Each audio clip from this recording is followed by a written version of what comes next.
Hey now, we are getting over, and I am the Silver King, Adam Silverstein, here to lead you through these hard times. With your 2026 WWE WrestleMania 42 Ultimate Preview. That's right, Getting Over is back, just 4 days removed from the Showcase of the Immortals, the show of shows, the granddaddy of them all, WrestleMania, to break down everything that happened in the world of WWE over the last week while setting the stage for night one of the biggest event in professional wrestling this year. Over the next 2 episodes of the Getting Over Wrestling podcast, we will deliver into your ear holes the most comprehensive breakdown available for both night 1 and night 2 of WWE WrestleMania 42, with storyline analysis, predictions, picks, long-term expectations. Plus, we will take an all-encompassing look at WrestleMania week in its entirety. Who is being left off the show? Where will this company stand at week's end? The Silver King, of course, cannot do this alone. Vintage Chris Vanini will be on the horn momentarily. Before he joins us, though, let's break down precisely the type of performance-enhancing audio you are going to receive from Getting Over this week and the differences between our first 2 WrestleMania episodes, starting with today's program. This marks the first of our 2-part WWE WrestleMania 42 Ultimate Preview. On today's show, we will not only break down the entirety of the Night 1 card with predictions, we will hit you off the top with the good, the bad, and the ugly, looking at additional content from the week in WWE. Vintage is presently on the road for a work assignment, so we are keeping this episode focused on the Night 1 card. Wednesday's show, the WWE WrestleMania Night 2 Ultimate Preview, breaks down that card with predictions, and it allows us to have time to dive deeper into WWE WrestleMania 42 as a whole. We will open with an overview of WrestleMania, both from a creative and a business standpoint. We will grade the build for each of the 13 matches on the card. Hopefully a 14th is added soon. And we will do a special good, bad, and ugly segment for all of that. And then the main event of that program will be a dive into the entirety of the Night 2 card with predictions along with an overall expectation grade for WWE WrestleMania 42. Getting Over will return on Friday with a WrestleMania week wrap-up show, which has become a tentpole bonus episode considering how much media WWE does through the week, how many controversial utterances have created headlines over the last couple of years, and how many of you send in questions and comments for the show, things that you want us to address before WrestleMania. That will be published early Friday, well before SmackDown. On that note, make sure you follow us on social media at Getting Overcast on Twitter and Blue Sky. You get episode drops, news, analysis, highlights, but you can also send in questions and comments for the show. You can DM them to us, tweet, post, whatever you want. You can email us, gettingoverpod@gmail.com. You can join our Slack channel. The invite link is available in our social media profiles.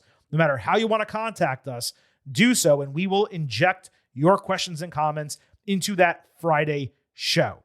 And then this weekend, Saturday and Sunday, there will be separate WWE WrestleMania 42 instant analysis episodes for Night 1 and Night 2. That's at least 5 WWE episodes in 1 week for your ear holes, not counting a potential NXT bonus show. Not going to know whether that is getting published until after the first of 2 nights of NXT Revenge airs on Tuesday.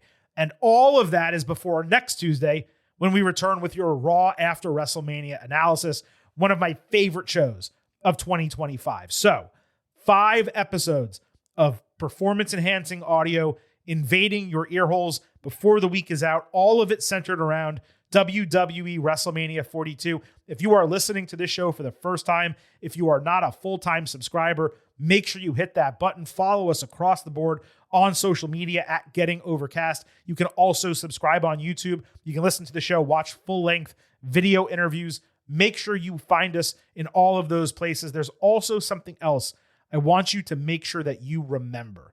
Here at Getting Over, it's all about Defy. So please, folks, stop being marks for yourselves and Go back to being a mark for me. Go back to being marks for the Silver King Adam Silverstein, Vintage Chris Vanini, and the Getting Over Wrestling podcast in its totality. Head over to Apple Podcasts and Spotify. Leave a 5-star rating on Apple.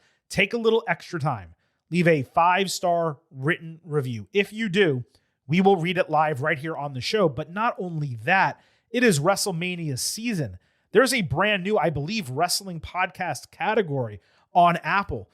We need that boost. It helps this show grow and thrive. Leave those 5-star written reviews. Hit that button for the 5-star rating. Please do whatever you can to help this show, because I know how many of you listen. I know how many reviews we have. Those numbers are nowhere close to each other. And if you were ever going to kind of get up off your ass a little bit and help out the show, taking 30 seconds to write one of those reviews this week, it is maximum impact. So please, we would greatly appreciate it. And here at Getting Over, let me also remind you, I happen to love the number 5. Hope you do as well. For $5 a month, $50 for the entire year, you can become an official Getting Overhead. Just visit buymeacoffee.com/gettingover. Sign up. You'll get bonus audio, the fastest 5 minutes in professional wrestling, instant reactions to every major show, and exclusive news analysis posts every week. Please continue supporting us. We will keep supporting you with performance enhancing audio. Visit buymeacoffee.com/gettingover. So now that the path is cleared for both of these WWE WrestleMania 42 Ultimate Previews, allow me to welcome in Vintage Chris Vanini, who is indeed traveling on the road, making the recordings of these shows oh so difficult on the road to WrestleMania. More difficult than it should be, considering the road to WrestleMania itself is already difficult. Thank you to WWE for that. Vintage, quite a week. Where are you right now? What the hell are you doing? As of this recording, I am in Seattle, Washington, and we can put the blame on Dan Lanning, the coach at Oregon, because I'm going to go see him later this week, and this was the only week he was going to be available. So I had to make my Washington, Oregon trip this week on top of everything else I've got going on, but it's WrestleMania week. I'm excited. Home of WrestleMania 19, Seattle. Washington here. One of the best. Yeah, I am excited for WrestleMania week. It does feel different than prior weeks, and we will spend a little bit more time on Wednesday's show, the second part of this WrestleMania Ultimate Preview, going over some of those more intricate details about the entirety of the card, and certainly our feelings for it. As I mentioned earlier, we will break down every match on the card and give it a good, bad, or ugly grade for its build on the Wednesday show. Here, we're pretty much covering everything else that happened across SmackDown last Friday, and then we're going to do that Night 1 Ultimate Preview. Just that way we break it up. This is the first time in the history of the podcast we've ever broken up Night 1 and Night 2 from a preview standpoint. When we saw how long last year's show went, we decided that was the appropriate move, and I think it also kind of clears the deck a little bit and gives more time to each of the matches we want to discuss. We don't have to rush through anything. But what we can talk about off the top of this show is WWE television in general from this past week. SmackDown on Friday night, again, dreadful, baffling. More than dreadful, it was baffling, because you would believe some lessons were learned from the prior week, even if WWE was not going to change its direction with this Pat McAfee insertion into the Randy Orton, Cody Rhodes, Jelly Roll, Matt Cardona, Stephanie McMahon storyline. Even if they weren't going to pull the ripcord, and get him out of there and completely change direction and focus on the two guys, you still figured some lessons would be learned and it would improve from the week prior. They'd figure out a way to make it work. That did not happen. You could argue they made it worse. Now, that naturally will be the last thing that we talk about on today's show, simply because it's going to be the main event of Night 1. But that is why SmackDown, to me, was so baffling. And that was one of many reasons. I have absolutely no idea what is happening on Friday nights. Raw on Monday was much, much better by comparison, as it has been for months now. As a go-home Raw for WrestleMania, specifically that type of show, it was objectively down from the last couple of years intensity-wise. The crowd in Sacramento was great. They were hot for pretty much everything they got on screen. The main event was a little bit strange from the standpoint of it was not ratcheting up intensity, but in some ways cooling stuff down purposefully for Roman Reigns and CM Punk, getting to the gist of their issues. And Chris, if you want to briefly discuss that, you can, to tide everyone over until the Wednesday show. But no question, Raw continues to kick the crap out of SmackDown. It feels like two completely different builds, one to a very good WrestleMania and another to one that seems like it is going to fall so far below expectations. When you combine those two, at the end of the day, for me, I just feel like it's going to matter what happens. And I know this is like a very base level thing to say about wrestling.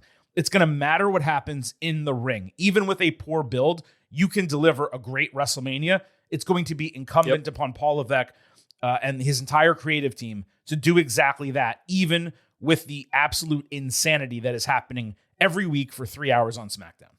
I'll say, I think more than anything, it feels like we have had an unusually and record-long time between Elimination Chamber and Mania. We knew it was like, 8 weeks or something like that, and they were going to have a lot of time to either drag things out or wait till the last second. Mm-hmm. Some things, like Roman Punk, have been a long time, but it's been good. Others, Randy Cody, not so much. So I think the opposite. Sorry to interrupt you. The opposite, a short build that has been awful. It started well, but has fallen off a cliff. Yeah. But I think the last couple of TVs have shown us, we're just trying to get to Mania here. There's nothing really more to do. We threw the Pat McAfee in at the very end, but other than that, like, we're just trying to get to Mania, trying to not like really mess anything else up too much. By the time WrestleMania starts on Saturday, it will be 10 full weeks since the Royal Rumble. And when you combine that amount of time with, and I don't say this in a negative way, the lack of shows. Wait. The Rumble or Chamber? Rumble. When you combine that period of time with, Roman Reigns going away for the month, okay, they did the Finn Balor feud in between. That worked fine.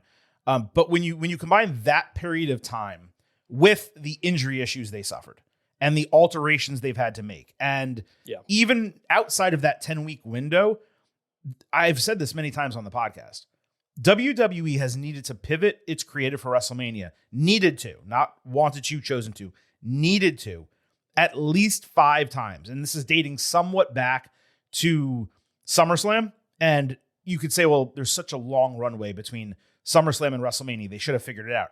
1,000% true. But when one injury after another keeps happening and they are impacting your main event and then your new main event, and things just keep trickling down the card, it is an extremely difficult creative process to undergo. Still, despite that, there are unforced errors, injecting Pat McAfee and Jelly Roll into a Cody Rhodes, Randy Orton night one main event completely unnecessarily.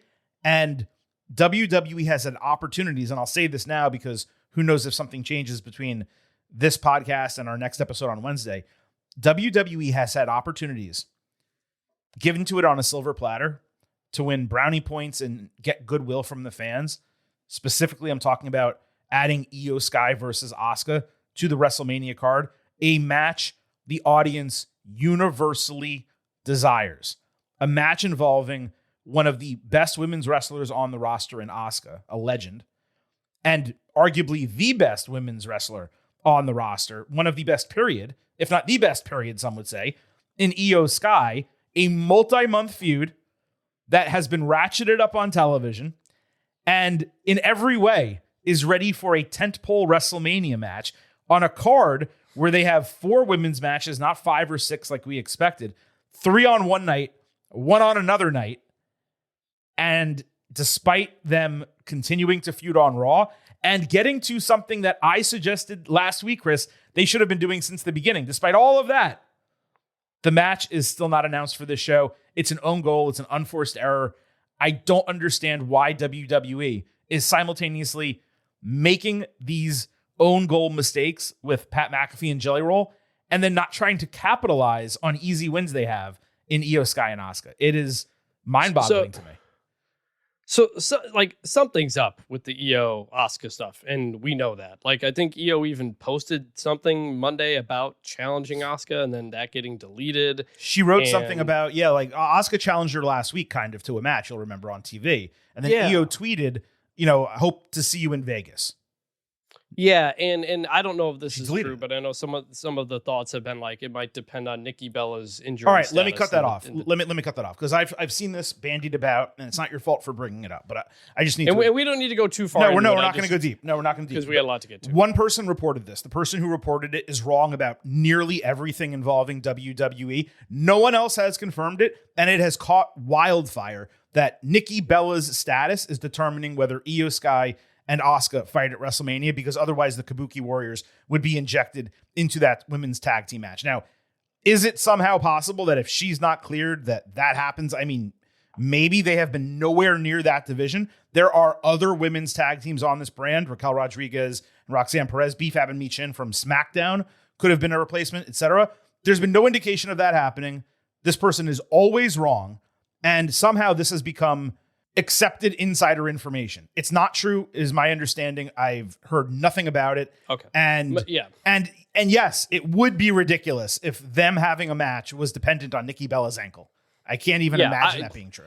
I just say like it is weird that it hasn't happened, and it has felt like they're not sure. And it's not, there's still a chance. I mean, technically I think Asuka is SmackDown. I don't know. Like people are changing shows at this point. They're all I wouldn't rule it out as still a possibility, but yes, it's very disappointing that it's not the case considering how long they've told the story. It's just unbelievable. And even if that was a situation where like they were worried about a replacement team, you just do a triple threat match. If someone's injured, you already have a four-way, make it 3. The Bellas were the worst of the 4 teams involved. You're not going to replace them with equal stars, quote unquote, in terms of crossover appeal. It's just shocking. Yeah, we can move on. We do need to move on. We have a ton to talk about on the show. As I mentioned earlier, the main event of the show is the WWE WrestleMania 42 Night 1 Ultimate Preview, which means it is time to spend a brief period breaking down some stuff that happened on the Go Home SmackDown and the Go Home Raw that does not necessarily fit into WrestleMania. And we are going to do exactly that, as we always do, by breaking down the good, the bad, and the ugly. Hey, yo. Survey says one more for the good guy. Say hello to the back.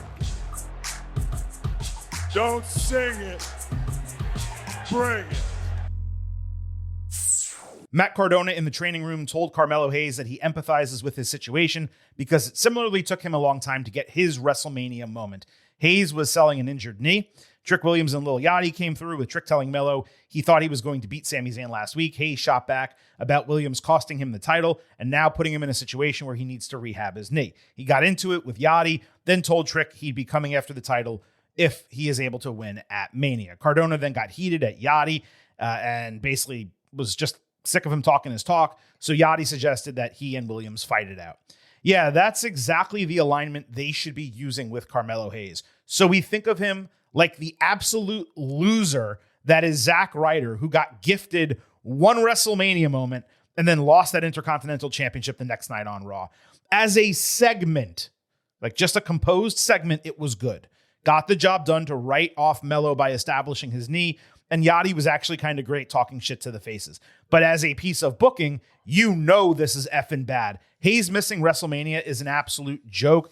Aligning him with Cardona saying, hey kid, it took me a while to get on WrestleMania too. If that is his career trajectory, Carmelo Hayes is effed. This feud, Sami Zayn and Trick Williams did not need the title. And if Trick does win, he's sure as shit not losing it to Melo on the other side, especially not for multiple months. So I don't even understand why they are doing this. Are you writing this guy off for 3-4 months and then he's going to come back? And at that point, Trick is going to be over enough where he doesn't need the title anymore. This feud has made me insane. And it's not even the worst thing on SmackDown, yet it pisses me off to no end. It's so bad. But a very negative start to the show. We're starting with SmackDown. This is a primary SmackDown episode. That's what it's going to be. I'm just saying between that and Asuka and all that stuff. But you're not wrong. Like, it's very frustrating. Melo should be here. I don't know why this isn't a triple threat match.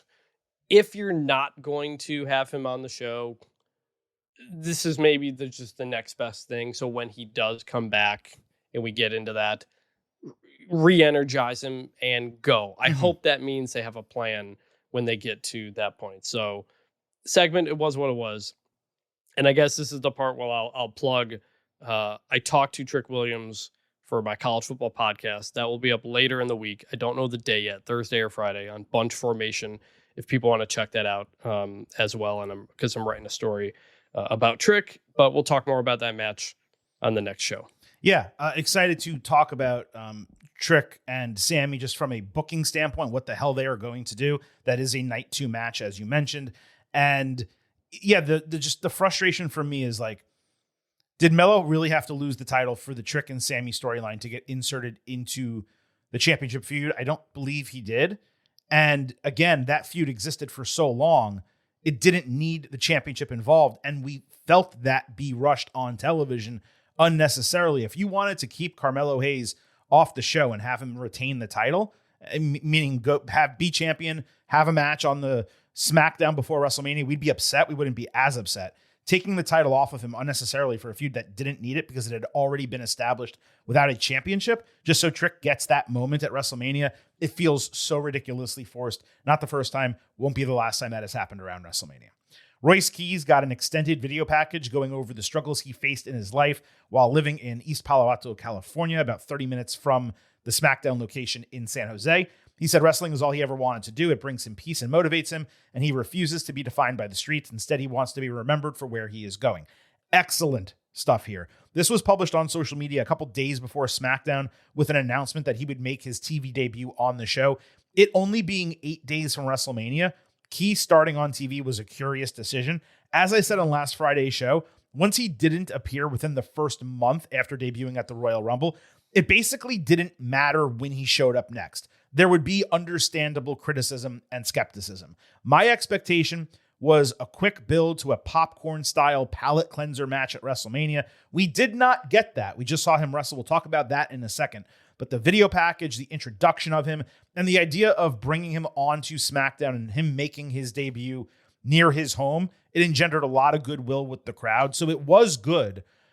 It's just, did they need to wait this long? And is there a reason ultimately that they did it on this show besides it being near his home?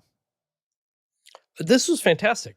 Like, this is what every person who comes up to the main roster should get. Everyone. Yep. Tell us who they are, what their real story is, how they got here. Like, I was immediately just connected to him as a character. And from that vignette, they cut to him walking backstage or something, and he got cheered. Mm-hmm. Like, that's the basics. That was fantastic stuff. I hope they do more of this kind of stuff. I still can't believe we haven't gotten one of these on Penta. Right. All we have is Corey Graves telling us his amazing story in Mexico City. Well, no, they did some of those fire video package promos with Penta at the very beginning. They didn't get as deep as this, though. Yeah, like just more of this. It was great. Yeah. So Keys fought Berto. Los Garza were able to put Royce into the ring post with some trickery, but Keys dominated otherwise, pulling down his straps and winning with a spine buster, which will be his finisher. Keys later got a backstage promo, proud to debut in front of his hometown fans. Solo Sikoa, who was all over WWE TV this week for some reason, confronted, suggesting they had memories running around the area together back in the day. He said he runs SmackDown, offering Royce anything he might need in the future. Nice showing, too short of a match without any real value for a grade. Berto is too talented to be beaten that easily. Believe it would have benefited Keys to have a real match with Berto so he could showcase his skill a little bit more, but it was fine. I like the Spinebuster coming back as a finisher. I like the entrance music a lot. The backstage segment with Solo was probably just to give him a first feud after WrestleMania on TV. Yeah, no, just good stuff. I like the Spinebuster. Looks great. Not much else to it. Andre the Giant Memorial Battle Royal and Wyatt Six versus MFT in a street fight were announced for the Go Home SmackDown before WrestleMania. They also said, obviously, Raw Superstars will be on the show. The Six got a promo package on social media, basically explaining why the Lantern was so important to them. Both appropriate matches for that show, largely what we hoped would happen with the latter feud. You gotta put Keys as the favorite to win the Battle Royal, right? I think so. That would make a lot of sense based on how they've done it. And, you know, you're not getting, Melo's already won it. He's not around. There are some notable names not on the show, but that'd be a good way to make an impression. For sure. The Miz backstage complained about Dan Engler's officiating last week. Aldis said the referee was clearly cursed and it was outside the scope of his control. Kit Wilson demanded consequences, so Aldis decided to give him Danhausen's debut match, suggesting they had nothing to worry about if the curse wasn't real. Later, Danhausen basically had a who's on first style segment with R-Truth and Damian Priest. It was fine. So we had Danhausen against Wilson. Danhausen was announced as from 1311 Mockingbird Lane, which is basically a Munsters reference for those old enough to understand and remember that show. Danhausen sat up like The Undertaker as Wilson tried his impressive top rope move. He cursed Wilson while he was on the top rope. A single pyro went off behind him, basically looking like it was coming out of his ass, knocking him down from the ropes before Danhausen poked Miz in the eye and landed a running boot for the win. Miz went to attack from behind after the bell. The lights went out and Danhausen escaped. Skull-crushing finale. Far, far weaker than last week, and for me, one of the weakest TV nights for Danhausen overall. They're not all going to hit, and that's okay. I will give it a light good as it was inoffensive. And then just staying on the Danhausen topic, he got a live stage promo on Raw, excited to enter WrestleMania powerful and undefeated. He rocketed 3 t-shirts from a cannon, failed, and then ran away. I have no clue why this was on the show. It was fine as a commercial break segment, but it was actually on television. And then later backstage on Raw, Danhausen demanded to speak with John Cena on the phone, but Pierce told him that he could try at WrestleMania. Similarly, a waste of TV time. So Danhausen, they've been mostly hits since his debut, really everything except his debut. This week, I just thought it was a huge down week overall, and that's okay. It's WrestleMania. If he's not going to be on the show in a match, which fingers crossed he is not, then him not being the most important part or one of the best parts of TV is perfectly fine. Yeah, not as good, and that's going to come when, the backstage stuff has been hilarious. Eventually, he was going to have to do some wrestling, and he can wrestle, but figuring that out, it is what it was. It was fine. I can't believe Danhausen is like crazy over and probably going to be talking with John Cena at WrestleMania. If you had told me that at the beginning of the year, that would have been insane. But I don't know. He's funny. And the social media stuff they're still doing with him, hilarious. I love it. Yeah, he's actually had much better social media segments over the last week than TV segments. He had one with Bayley and Lyra Valkyria. It's pretty damn funny, and you should actually go out of your way to do it. I think he had one with Brie Bella as well. That was pretty good. Yes. If memory serves. Anyway, that was the kind of catch up and wrap up of everything else that happened on TV that did not impact WrestleMania this week. So before we get to that WWE WrestleMania 42 Ultimate Preview for Night 1, it is incumbent upon the Silver King and Vintage to remind you that whether it is Raw, SmackDown, and NXT, or premium live events like WrestleMania 42, these days we are all in watching on Netflix with NordVPN. It's easy to set up a drastically better viewing experience each night with the same high quality streams, except they become commercial free shows. And when it comes to WrestleMania, you're not going to have to potentially flip from ESPN2 or ESPN back to ESPN Unlimited. If you're in the United States, though I assume ESPN Unlimited will air that entire show, you'll just be able to watch every part of it on Netflix. All you have to do is sign up at nordvpn.com/gettingover, open the app, quick connect to another country like the United Kingdom or France, open Netflix, and watch WrestleMania. It's going to be absolutely crucial for Saturday and Sunday. NordVPN also allows you to get around online censorship and surveillance and protect your private data while web browsing. Plus, one account can be used on 10 different devices. To get the best discount, go to nordvpn.com/gettingover. Our link will give you 4 extra free months off the 2-year plan. And there's no risk because Nord has a 30-day money-back guarantee. So improve your WWE viewing, save money, browse safer online, and get the best discount for the best VPN at nordvpn.com/gettingover. We love having NordVPN as the official singular sponsor of the Getting Over Wrestling podcast. And that is how I am actually going to be watching WrestleMania this weekend, as I've been doing the WWE pay-per-views. I don't have the ESPN app yet. I don't want to pay that for it. Legitimately, NordVPN, I'm using it. It's great.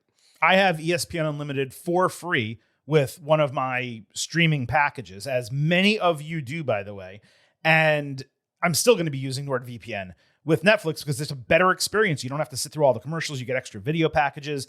It's just better top to bottom. The streams are quality. It works. I will have, ESPN and ESPN2, respectively, if that would be for night 2 and night 1, side loaded on my second TV just to see what that experience is like, commercial breaks and so on, for the purposes of this podcast.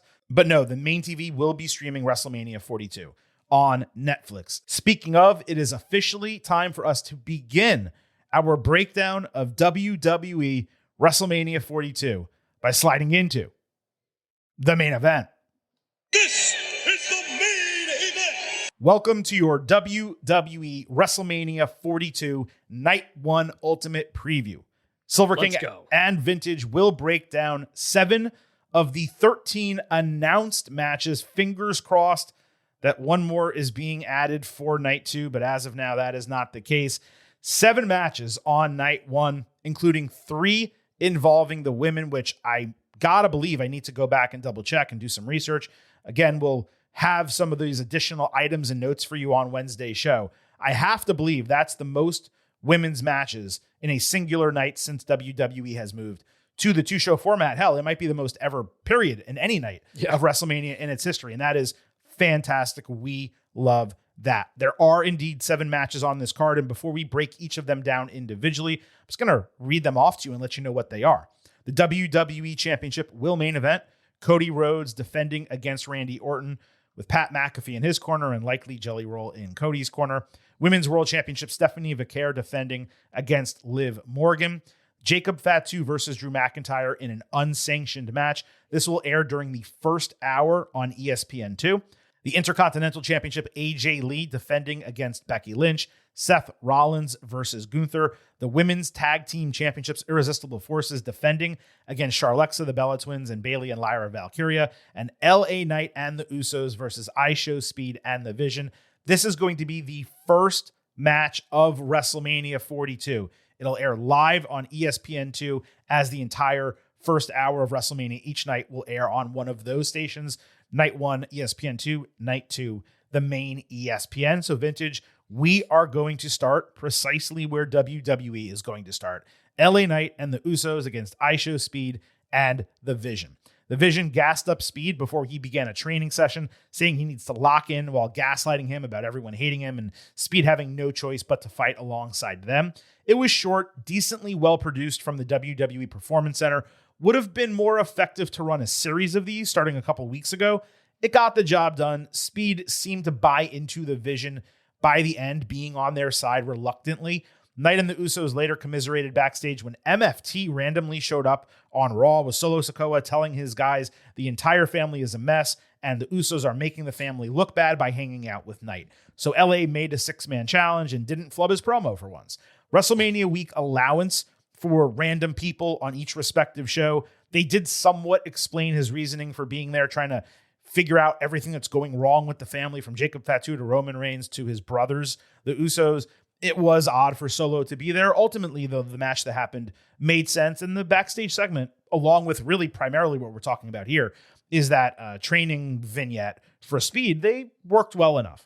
Yeah, they did a good job of like showing him not being good at it at the beginning and then like getting better as the training went on. It was just like an old montage type of thing. And like, he's by far the smallest guy in this match. Oh, yeah. And you're going to have to try to make it somewhat believable, and you can't just kind of have him goof off the whole time. So like, this was the way to say like, all right, he's actually like going to try to do this and stuff. And I think that was important. And we got the 6-man match on Raw that was whatever. But most importantly, in that match, the Usos, and I imagine they will at WrestleMania here too, they got a new song again, and they finally got it right. They did. It's just us Us. They finally used the J song with better lyrics, and I think this is the one. Thank you. It was so simple. It was right there in front of them the entire time. Vintage, you talked about it on the show for months. I talked about them just going back to their original theme, done with that, which you could elongate apart, allow people to yeet. It's the same cadence, and they absolutely could have just used that. But the happy medium was going, it's just us, Us, day one-ish. Now, it does kind of sound like us was superimposed over me, and I don't think they re-recorded the entire line, which they probably need to, and fingers crossed, hopefully will, before WrestleMania. But look, at least we have arrived at a point where they always needed to go. They can yeet. The song actually makes sense for both of them. And WWE finally got it right. As I have mentioned many times, it is weird these days how many iterations there are of entrance themes and production and all this stuff, when back in the day it was a one-shot deal. And look, not trying to give Vince McMahon, unfair credit here on the show, and We've certainly made it clear many, many, many times that WWE is far better off under Paul Levesque than it was under Vince McMahon. But the one thing Vince regularly did, he made sure that presentation was on point from day one, and he did not like for it to change because he wanted fans to see the same repeatable thing every time. And with Paul Levesque, sometimes they go under, as we've seen with Obafemi and many, many other people, multiple iterations. The Usos are finally exactly where they should be. Yes. As for let me add one more thing about Speed here. Yep. I like the point you made about them showing him training, not just so much that he struggled at the beginning, but this guy has legitimately been training. He's worked with many WWE superstars. It would be extremely unexplainable for him to be in that match and suddenly be able to wrestle a streamer who's never stepped in the ring before, who the one time he did get in the ring got speared out of his own body. His soul got speared out of his own body by Braun Breaker. So you need to be able to explain why, when that bell rings, he's able to lock up. He can do a suplex, some of those things. And it was pretty cool that we were able to see that with him, similar to how we saw it with Jelly Roll before SummerSlam. Now, the match that I mentioned, Knight and the Usos against MFT, that ended when Tama Tonga came out of the crowd to stare down Solo, leading Tala Tonga to get in his face deep in the match. LA took advantage of the distraction with a BFT on Tongaloa, got the win. This was not much of a match. The crowd was hot as hell for it. I continue to love how they are seemingly separating Tama from MFT because, as I've said before, he and Solo are the only ones with legit potential here. And as an opening match for WrestleMania, not just night one, but the entirety of both shows, I actually believe this is the appropriate opener. I know people don't like the involvement of celebrities naturally baseline, but what you are getting here is super crazy over LA Knight, super crazy over Jey Uso, and by extension, his brother Jimmy. Speed is a legitimate, young, popular celebrity. People do really enjoy Logan Paul, but they also really hate him. So you have great heel heat on the other side, and a young up-and-coming wrestler in Austin Theory who needs every bit of exposure he can get. He is receiving that live on ESPN too. So I think the match is going to over-deliver, and I believe it is the right opener for this show, both to get the casual audience and just to get the fans in the stadium hyped up. You are going to be hyped up with L.A. Knight and Jey Uso yeeting. Absolutely. And this was the ladder match on night two, but that's not like that's what you started WrestleMania with. And it's going to be a lot of energy. I'm really excited for this match. Like, I didn't love the putting it all around ISHO Speed kind of being the main point, but you know what? We're here. Not every match has to have an unbelievable story. I think it's going to be a fun match. I think it's going to be a really good match. I think ISHO Speed's going to take some crazy move probably, like he did that spear against Braun Breaker. That'll be your highlight that goes everywhere. And do we want to make picks now? Yeah, we can. I mean, I don't know that there's anyone in this match that can deliver a move like that to Speed. Like, certainly not going to be Jay's spear, although he'll probably sell it similarly. Jimmy doesn't really have a moveset like that, neither does Knight. But Speed will probably be the highlight of this match based on his selling and stuff that he does. I agree with you. The baby faces are going to win here. I mean, that is how you need to start WrestleMania. You can't start Mania with Logan Paul and Austin Theory winning. As much as I like both of them, not just individually in the ring, but as a team, I really like the vision.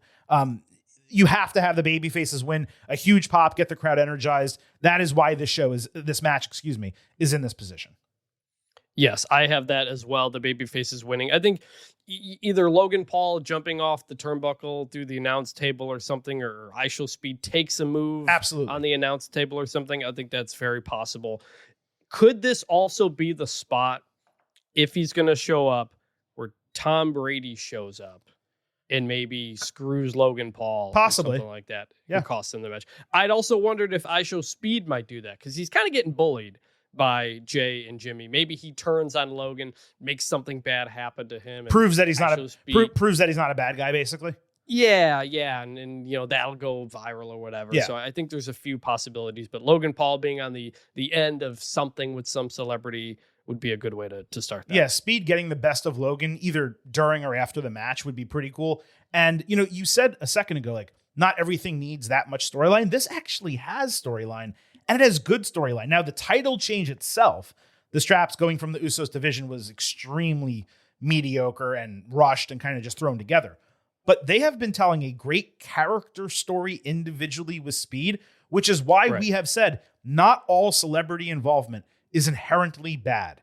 Speed and Lil Yachty are perfect insertions into WrestleMania. It's the other guys that are problematic. Yes. Yeah. And what I meant was like, I Show Speed is the story, even though there was a title change between these two teams, but is what it is. Women's Tag Team Championships. Irresistible Forces defending against Charlotte Flair and Alexa Bliss, Bayley and Lyra Valkyria, and we believe the Bella Twins, though Nikki is nursing an ankle injury. One presumes because it's an ankle and obviously it's a tag team match, she can be protected, do a little bit of work, even if she's not 100%. But of course, we will have to find out, and asking Brie to kind of carry Nikki's portion is, extremely rough. Let's just put it that way. But we also don't know if they'll have 4 women in the ring at once or 2. And that would be another way. Yeah, when it's 4 ways, it's almost always 2 4-way tags. And that's the rules that we don't prefer. We prefer, representation across teams whenever it's a triple threat or a 4-way. But that's a great point. If they do have only 2 women in the match at a given time, you just have the Bellas work the least. And when they do, you have Brie do most of that work. It's really easy to work around. And I just said work 3 times, but that is why I don't buy into any of that singular person's reporting. And also just why, from what I understand, it's just not an either or situation when it comes to the Kabuki Warriors. They don't make sense in this match. They haven't done anything recently to put themselves in position for this championship. And they didn't on the Go Home Raw Friday night either. 2 matches leading into this. First on SmackDown, Bayley versus Alexa Bliss. The home crowd was all about Bayley. She had a really nice sunset flip powerbomb into the corner. Bliss came back with a terrible tornado DDT, wrenching on Bayley's neck, maybe hitting her on the top of her head, almost as if they miscommunicated DDT and suplex. Bayley to belly and a flying elbow drop followed for a false finish. And then after a Charlotte Flair distraction with her jacket, Bliss pulled Bayley by the tights through the ropes from the ring apron for a roll-up escape victory. Bayley carried Bliss in this match, man. She was phenomenal. Alexa was relatively awful. Not overly worked up about the finish, given my expectations for WrestleMania, but I found it abhorrent that Bliss beat both Bayley and Lyra in as many weeks, and Bayley losing in San Jose is just silly. The crowd was so insanely hot for her home crowd. It's the best reaction she's gotten since WrestleMania 2 years ago, and you could have parlayed that into a huge moment for the faces. I understand it got heat a little bit on Bliss and Flair, but they're not heels. So it was the wrong finish in the wrong spot, in my opinion. Yes, I agree. That was surprising. I've been thinking actually kind of recently, like, does Alexa Bliss have another run in her? Because when she returned at the Rumble, I posted a video of that from when I was there, and it's still doing crazy numbers. Yeah, people keep finding it. Like Alexa Bliss still has such a huge fan base, and she hasn't really, she's been like second fiddle to Charlotte since she came back. And is there another Alexa Bliss singles championship run in her? And after this, I was like, probably not. And that's okay. We have the women's division is stacked. Yeah. I don't even know where she would fit. This is where she fits, honestly. Here's the truth. She's washed as a wrestler. And I don't say that insultingly. She's a mother. She went away for a long period of time and decided to do something else with her life. All the power to her and all the credit to her. But because WWE doesn't run house shows anymore and she's not regularly in the ring, she was already a mediocre wrestler. And not everyone's going to be a great wrestler in ring. We know this. But she was already mediocre. Now she's out of practice and older and hadn't done it in such an extended period of time that she's below mediocre in the ring. And it's unfortunate that that's the case. And I don't mind her, being on screen and winning matches here and there. But when someone like Bayley needs to carry her through the match and she's a veteran, that's kind of problematic. And it doesn't really give you great hope for her achieving much outside of this division or maybe a mid-card title to build up a younger talent in the future. So moving over to Raw, Lyra Valkyria fought Charlotte Flair. Lyra stood up to Charlotte in the early going, smacking her across the face a few times. The match was rolling extremely hot, with Flair doing some of her best work in a while, until a straight-up awful natural selection that looked like she was purposefully trying to land it on air. And she did it so that Lyra could do an armbar counter. It was a truly bad spot. Valkyria countered into a fisherman suplex later, only to get thrown through the ropes into Bayley. When Charlotte tried an O'Connor roll, Bayley pulled out her leg, allowing Lyra to reverse the move and score the 1-2-3, and the teams shoved each other after the bell. Outside of a couple imperfect spots late, this might have been the best match and one of the best parts of the entire women's tag team title build. All incarnations of it. The shoving was a bit weak, but there's not true vitriol between these sides. Both of them are baby faces, so that was okay. Lyra getting a win was important. The booking is purposefully showing us time and again that Bayley and Lyra are doing what is necessary to win matches by working together. Having Bayley and Charlotte costing one another their respective matches on each show, going back to their 4 horsewomen relationship, that plays too. The result obviously bodes well for the 4-way, but I would tell you, despite everything I said about Bliss, we talked about how going into this entire feud, we thought it was going to be Rio against the Kabuki Warriors against Charlexa, and then Bayley and Lyra in there as well. We thought that was going to be the 4-way.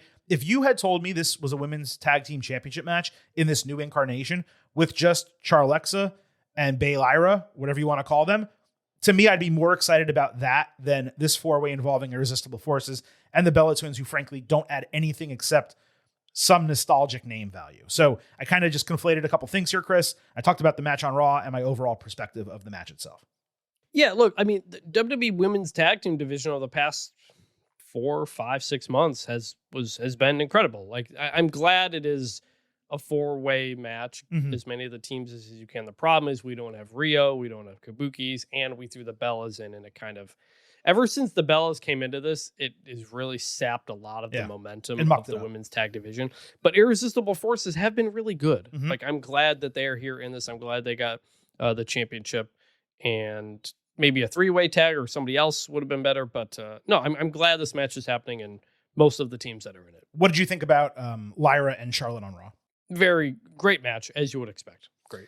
Side note, this is the first time in her WrestleMania career that Charlotte is wrestling on the biggest show of the year and not challenging or defending a world championship. She has never had a non-title bout in her entire career on this show, but this, of course, is a tag team situation. As is always the case when we make predictions on matches like this, you go through process of elimination with the teams that are available or with the individuals that are available.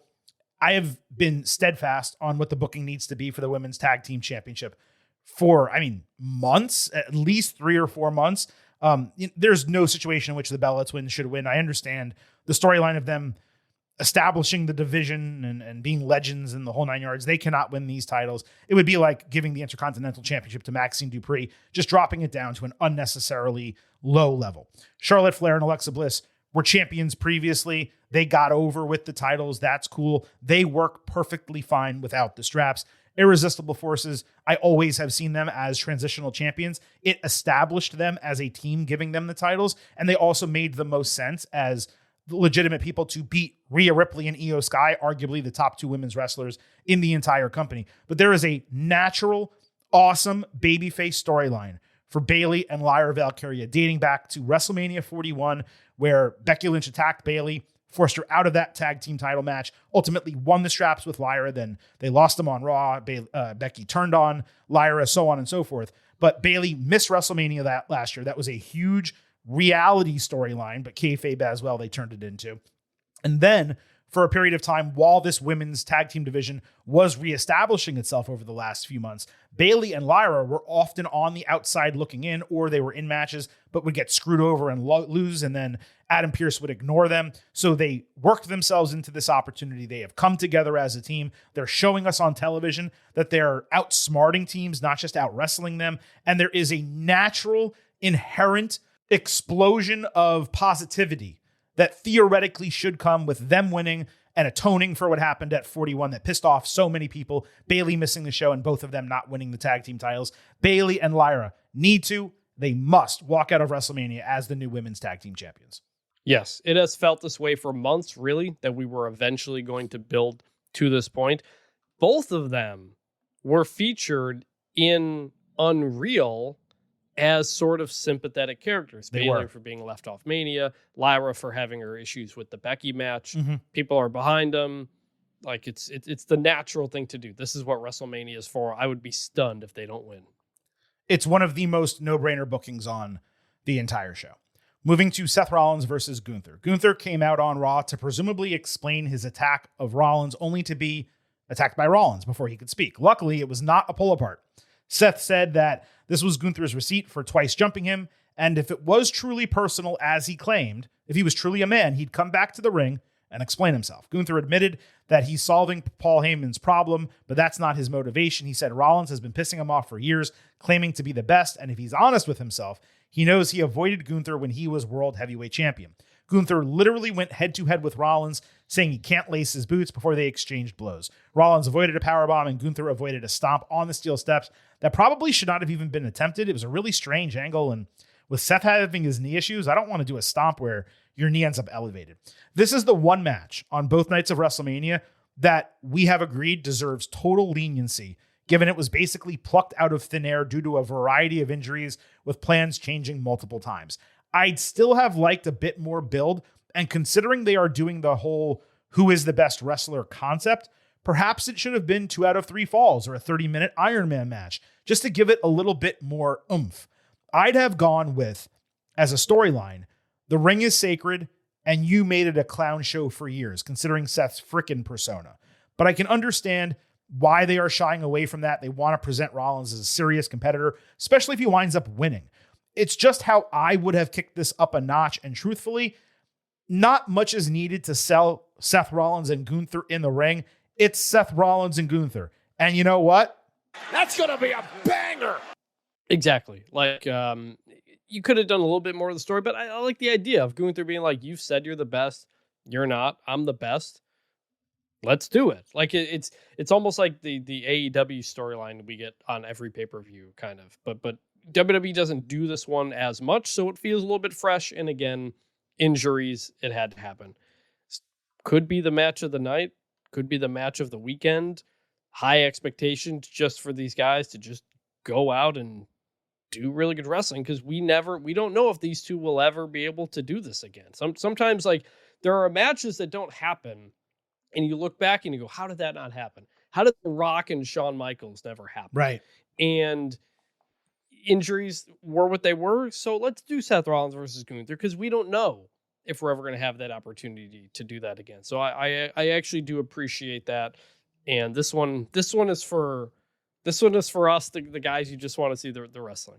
Well said. You never know if storylines will come around again or if people will get matched up. And for them to have this match, the real first time they're ever touching at WrestleMania, given Seth Rollins' importance to this company over the last decade, given Gunther's importance to the industry, not even just WWE, but also his burgeoning stardom, having retired 3 people in the last year. Like, this is a real important match for the show, even if it was not intended, and even if that was not the plan at any point over the prior 6 months. Now, this match, Rollins and Gunther, I'm not going to get into runtime for most of the matches that we discuss and minimums and so on and so forth. This one requires a minimum of 20 minutes. If the booking reason is indeed, we're wrestlers in a wrestling ring, let's just freaking wrestle, then you need to let the wrestlers in the wrestling ring freaking wrestle. Last year, only 3 of the 12 matches outside of the main events exceeded 15 minutes.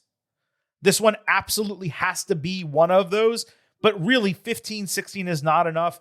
This should be a 20-plus minute match. I understand it has the least storyline on the entire card. That doesn't change the fact that what you are telling people you are presenting them is 2 amazing wrestlers who are going to have an amazing wrestling match. You need to give them the time to have the amazing wrestling match. Vintage, why don't you go first with a prediction here? It's got to be Gunther. Like, he can't lose. You have to have Gunther keep up this winning because of what he's done. Now, how Gunther wins, I don't know. Does Paul Heyman come out and interfere in some way and cost him? Does Braun Breaker, who's maybe not like fully medically cleared, come back and do something to interfere as well? I don't know if we're just going to have Seth straight up lose, although I think that's what I would prefer the most, because everybody knows I want Gunther to be built up as the big bad. So we should just win clean.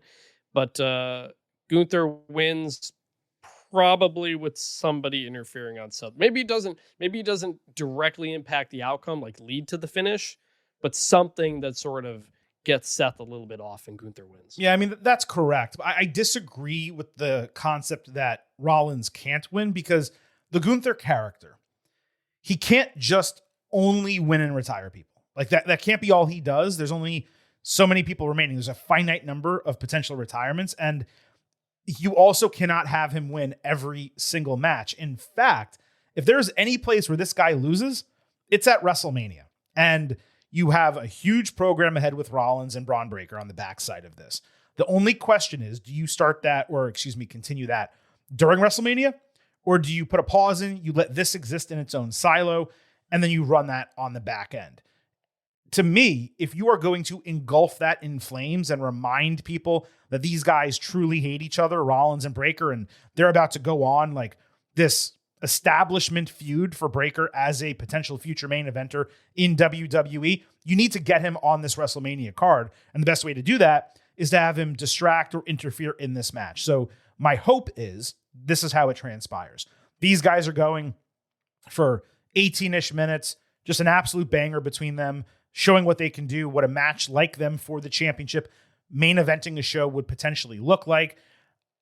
The booking that WWE will probably do is Gunther, gets some color or something happens. He's selling an injury. The referee's checking on him.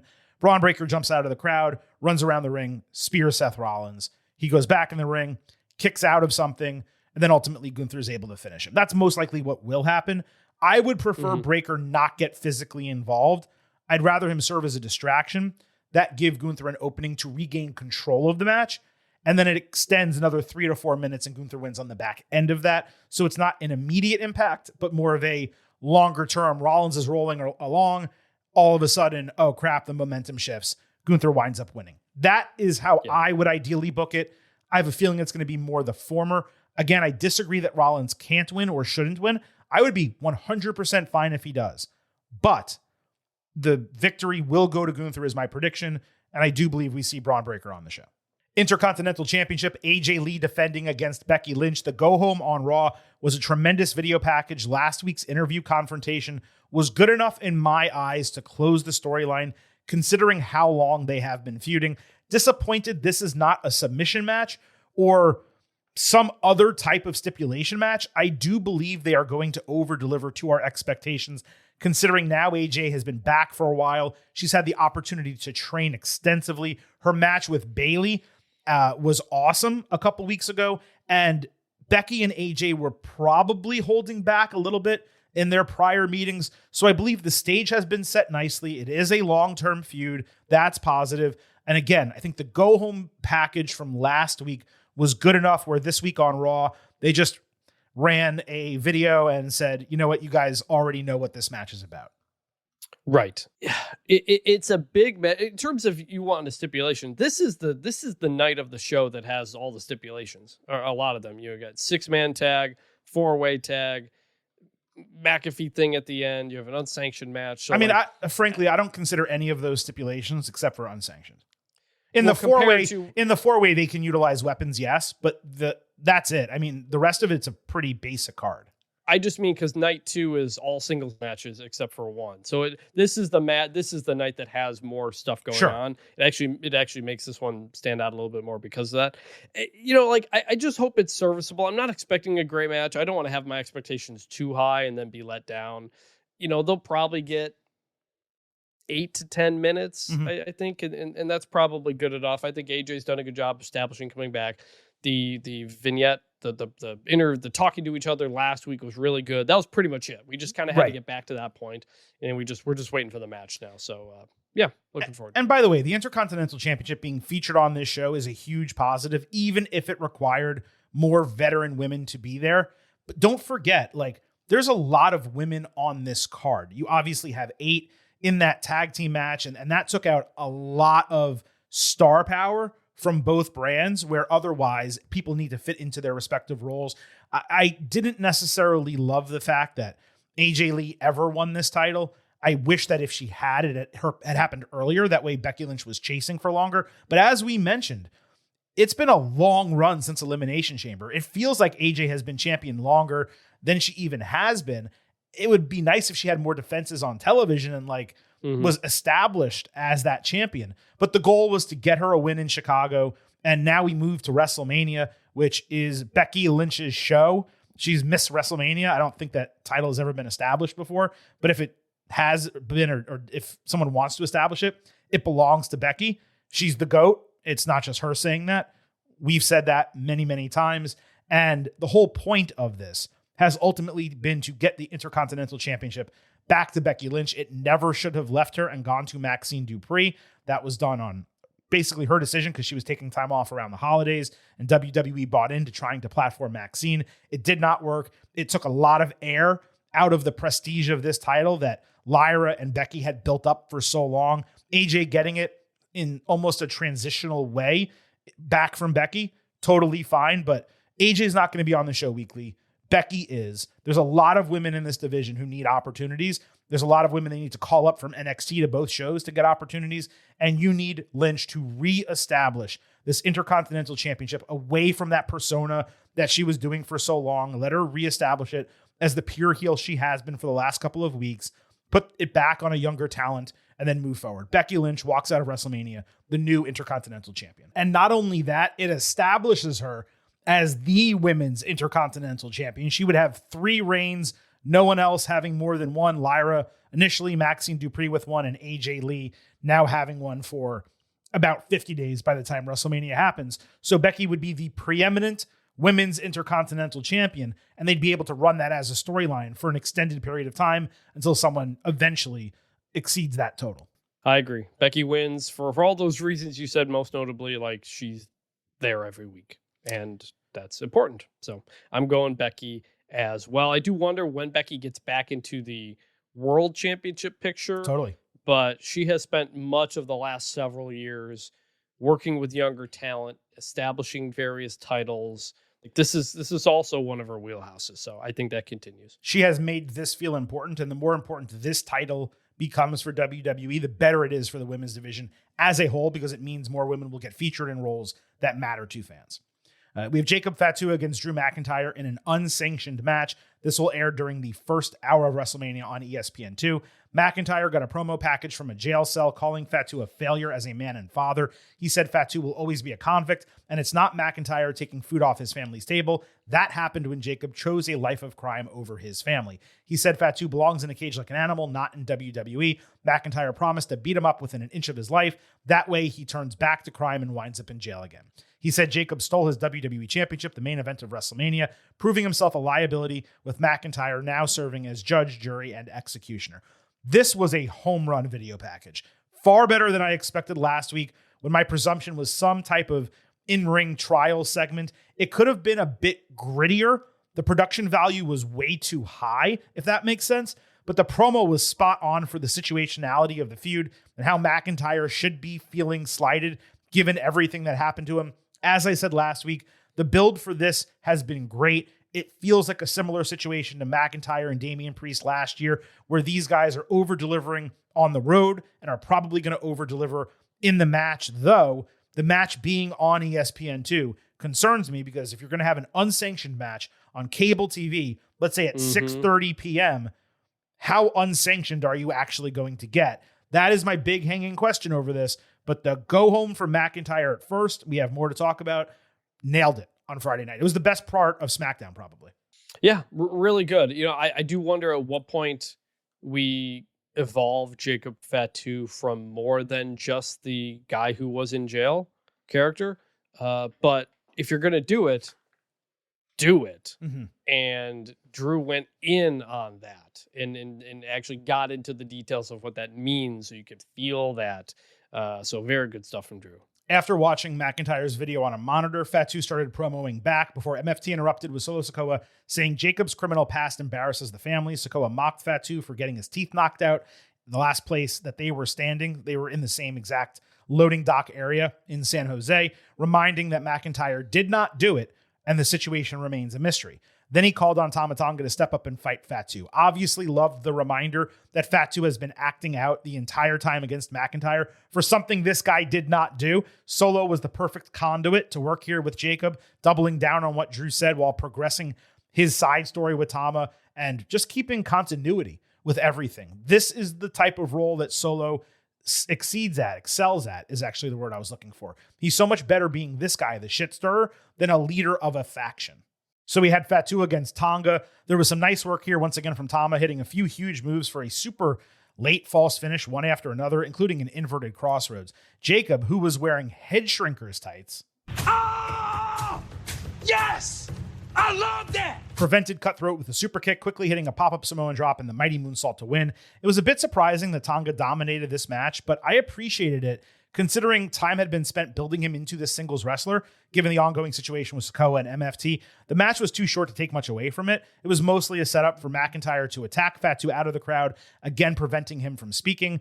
Drew looked like an 80s heel in blue jeans, and I believe Jordan dunks with his wrists all taped up. He hit a Claymore, threw Fatu into the steel steps, smacked him with a steel chair, and landed Future Shock DDT ringside. Then he pulled out handcuffs, using them to drag Fatu into the ring post. He appeared to handcuff Jacob onto the turnbuckle or something, as Jacob got bloodied, but the handcuffs came loose, so they had to redo it, screaming that he's an animal, back in chains where he belongs. Fatu was ironically in the Roman Reigns dog food position up against the ring post.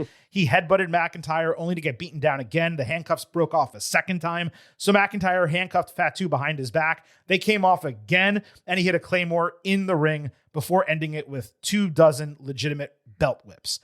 Seriously, what is wrong with WWE and handcuffs and zip ties and shit? How can a multi-billion-dollar company not get these right in kayfabe? Those continuing to come apart kind of soiled a solid attack with just enough color to make it seem real. McIntyre getting a massive beatdown. That was important considering the expected outcome of the match. Made him look like a badass.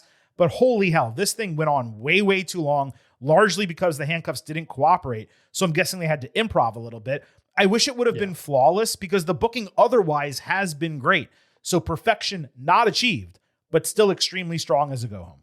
Well, for one, blooding him up, that was important going into the unsanctioned match. But the imagery, too, of him being, like, chained up and all that kind of stuff, I was like, yeah, that's, like, almost to a spot that was, like, a little bit uncomfortable. But really? It was also kind of supposed to be that. So they obviously had to adjust after the handcuff stuff kept happening and did what they did. But good finish, good setup, good way to go into the match. I don't even know what you do with SmackDown now with these two guys, but... No, it was good overall. Yeah, I would assume Friday is just a big video package recap of all their issues, starting with the teeth and McIntyre denying it and kind of going on from there. There was a bonus social media segment with Tama telling Shinsuke Nakamura to mind his business and not get involved with his family. But Shin pointed out Tama was depressed on the post-match all by himself, asking, "Where's your family now?" So hopefully this progresses after WrestleMania. As I mentioned a moment ago, this is going to be on the first hour on ESPN2. And as I also mentioned, it just stuck in my head. Why are you putting an unsanctioned match on cable television? Isn't that precisely what should be behind a paywall, something that is not sanctioned? Furthermore, and I could be wrong about this, it basically tells me that nothing crazy is going to happen because they're going to be in front of a larger audience and therefore more likely to play it safe. Or maybe it's the exact opposite of expectation. Because they're in front of a large audience, they're going to go crazy. Now, crazy doesn't mean like someone's going to fly off the top rope through a pane of glass for no reason, but it could mean that we actually get some color on ESPN. And let's not forget, ESPN, it had aired in the past UFC. So it's not like they're adverse to violence of that kind, but WrestleMania is not mixed martial arts. Am I wrong to perceive it this way? It's almost like handcuffing, no pun intended, one of two stipulation matches on the entire 2-night card for no reason whatsoever. We're complaining there's not enough stipulation matches. And one of the ones we actually get, actually both of them, it seems, are going to be free on ESPN cable television. Right. Well, I don't love the kayfabe of unsanctioned match sometimes, especially at a show like Mania. I feel like no DQ would have been fine and maybe easier to explain to an audience on ESPN2 that doesn't know what that means. Like, this isn't going to be Hell in a Cell, Punk, McIntyre. Like, it can't be. So I am highly doubting we're going Crimson Mask on ESPN2. You know, we'll get kendo sticks. You'll get all this stuff. It'll be wrestling violent. I think it'll be extremely safe. And I think that's unfortunate, really. It's okay with me if we don't specifically get color, but they need to at least be super inventive. Like, think about the Kurt Angle Shane McMahon match and the plated glass, Mm-hmm. you know, the fake glass or whatever that was. I'm not saying you need a moment exactly like that, but there needs to be a big spot in the crowd, falling off of something, some inventive use of the steel steps, whatever the case might be. They just can't go out there and put up Slim Jim tables and use kendo sticks on each other and handcuffs and call it an unsanctioned match. Like they're going to have to do something that at least leads us to accept that stipulation was appropriate for the match that we got, even if it's WWE safe style. Yes, I agree. Now, in terms of a prediction here, like this might be a bit of a spoiler, but all reports are that McIntyre is set to take a break from WWE and film a pretty significant role in the new Highlander film. So congratulations to him for that. That's awesome. But when you have that type of situation and the taping schedule is almost immediately after WrestleMania, it's extremely rare that you have that person win his final match for a few months. Even more rare when they're a heel, and even more rare when you're trying to build up a brand new babyface in your company, which Jacob Fatu absolutely is. So it makes the prediction rather easy. Jacob winning, overcoming Drew, finally able to move on from this. But on the back end, what's going to be so important for me is not just that the match is great and the finish makes sense and that Drew is somewhat protected and kept strong. That way, when he does return, he's no lower than the upper mid card, ideally still in the main event upon coming back. But it's that they do something with that mystery knocking out of the teeth angle on the back end, that Jacob has a major feud, and that story point is not dropped, because I got to tell you, you and I both thought for a while, oh, they're just going to kind of conflate this and say it was done. And you know, McIntyre, I say this all the time, he's not a liar. He takes credit for bad things he does and denies things when he is blamed irrationally by the powers that be, another wrestler, whatever the case might be. They have continued this as a talking point. Jacob blaming him for the attack, McIntyre denying it, other people denying it for McIntyre. So they need to resolve that on the back end, ideally as Jacob's huge feud coming out of WrestleMania. I agree. Jacob's the winner. Now, last year, remember, Jacob Fatu beat LA Knight for the U.S. Championship. So if this is back-to-back singles wins, you know, they're trying to establish him. Like, can he reach that bigger star level? Like, this is about the time where we need to start seeing it, and a win here and moving forward would be, you know, the place to do that. Women's World Championship, Stephanie Vaquer defending against Liv Morgan. Before we get to that match, earlier on Monday, a Liv Morgan music video, Trouble, was released, and later they played it in its entirety on Raw. The video basically getting more time than the preceding segment building the match with Vaquer. I'm being facetious. That segment got more time, but it was pretty damn close. This is her new theme, Trouble. It's better as a theme, I believe, than an actual song. It may work as her theme going forward. It's tough to say without seeing the entire puzzle put together, the entrance, the video package, the light show, the whole 9 yards from WWE. I saw a lot of people up in arms about the quality of this track, and it kind of surprised me. Liv is not a singer nor a pop artist, and she is not trying to be one. Were you guys upset at Shawn Michaels, the way he sang Sexy Boy back in the day? Like, granted, the lyrics were a lot better for Sexy Boy, and it was even better as an entrance theme, but I don't understand why people are upset about this. This is the latest song in this brand new, stupid, shitty influencer music category that has been developed on social media and in pop culture. The entire purpose is not to create good music. It is to expand the reach of people's names and brands. They don't go for chart-topping hits in this case. They're doing something that they can put on Spotify, make a little money from. People can clip and use in TikToks and Instagram Reels and all those things. Liv probably got to live out a dream to, be front and center in a music video, especially given those were still on television when she grew up, like they were when we grew up. It was not to make great music that had everyone saying, oh yeah, Liv Morgan is suddenly going to be a pop star. No, the song is not good at all. The lyrics are terrible too.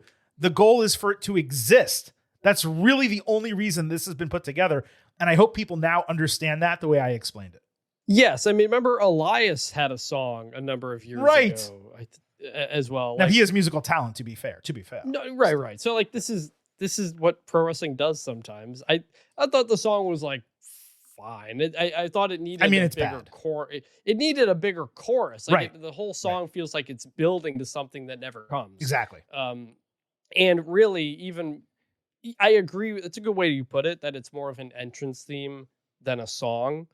And on top of that, even more important than the song, I think, was the video, which does that qualify as a hey now here? There was a huge debate in the Getting Over Slack about this. And initially, when it was just published on social media, I said, you can call anything you want a hey now. Someone can post pictures on Instagram. By the way, shout out Blake Monroe for some of her Instagram pictures over the last week. This music video on its own Gonna look good, but she's got me saying, hey now! There's no question about that. But I said if it doesn't show up on television, then it can't necessarily contend for the Hey Now Championship. And really, even though this did show up on TV, it was a completely separate segment that had nothing to do with wrestling. I believe in order to be a contender for the Hey Now Championship, it has to be at a minimum, a promo about a match or an in-ring segment or someone walking backstage. Like, it needs to be in the universe of wrestling. And this music video was outside the universe of wrestling. So a deserved Hey Now for Liv Morgan in the Trouble video, but not a contender for the Hey Now Championship here on the Getting Over Wrestling podcast. Is that fair?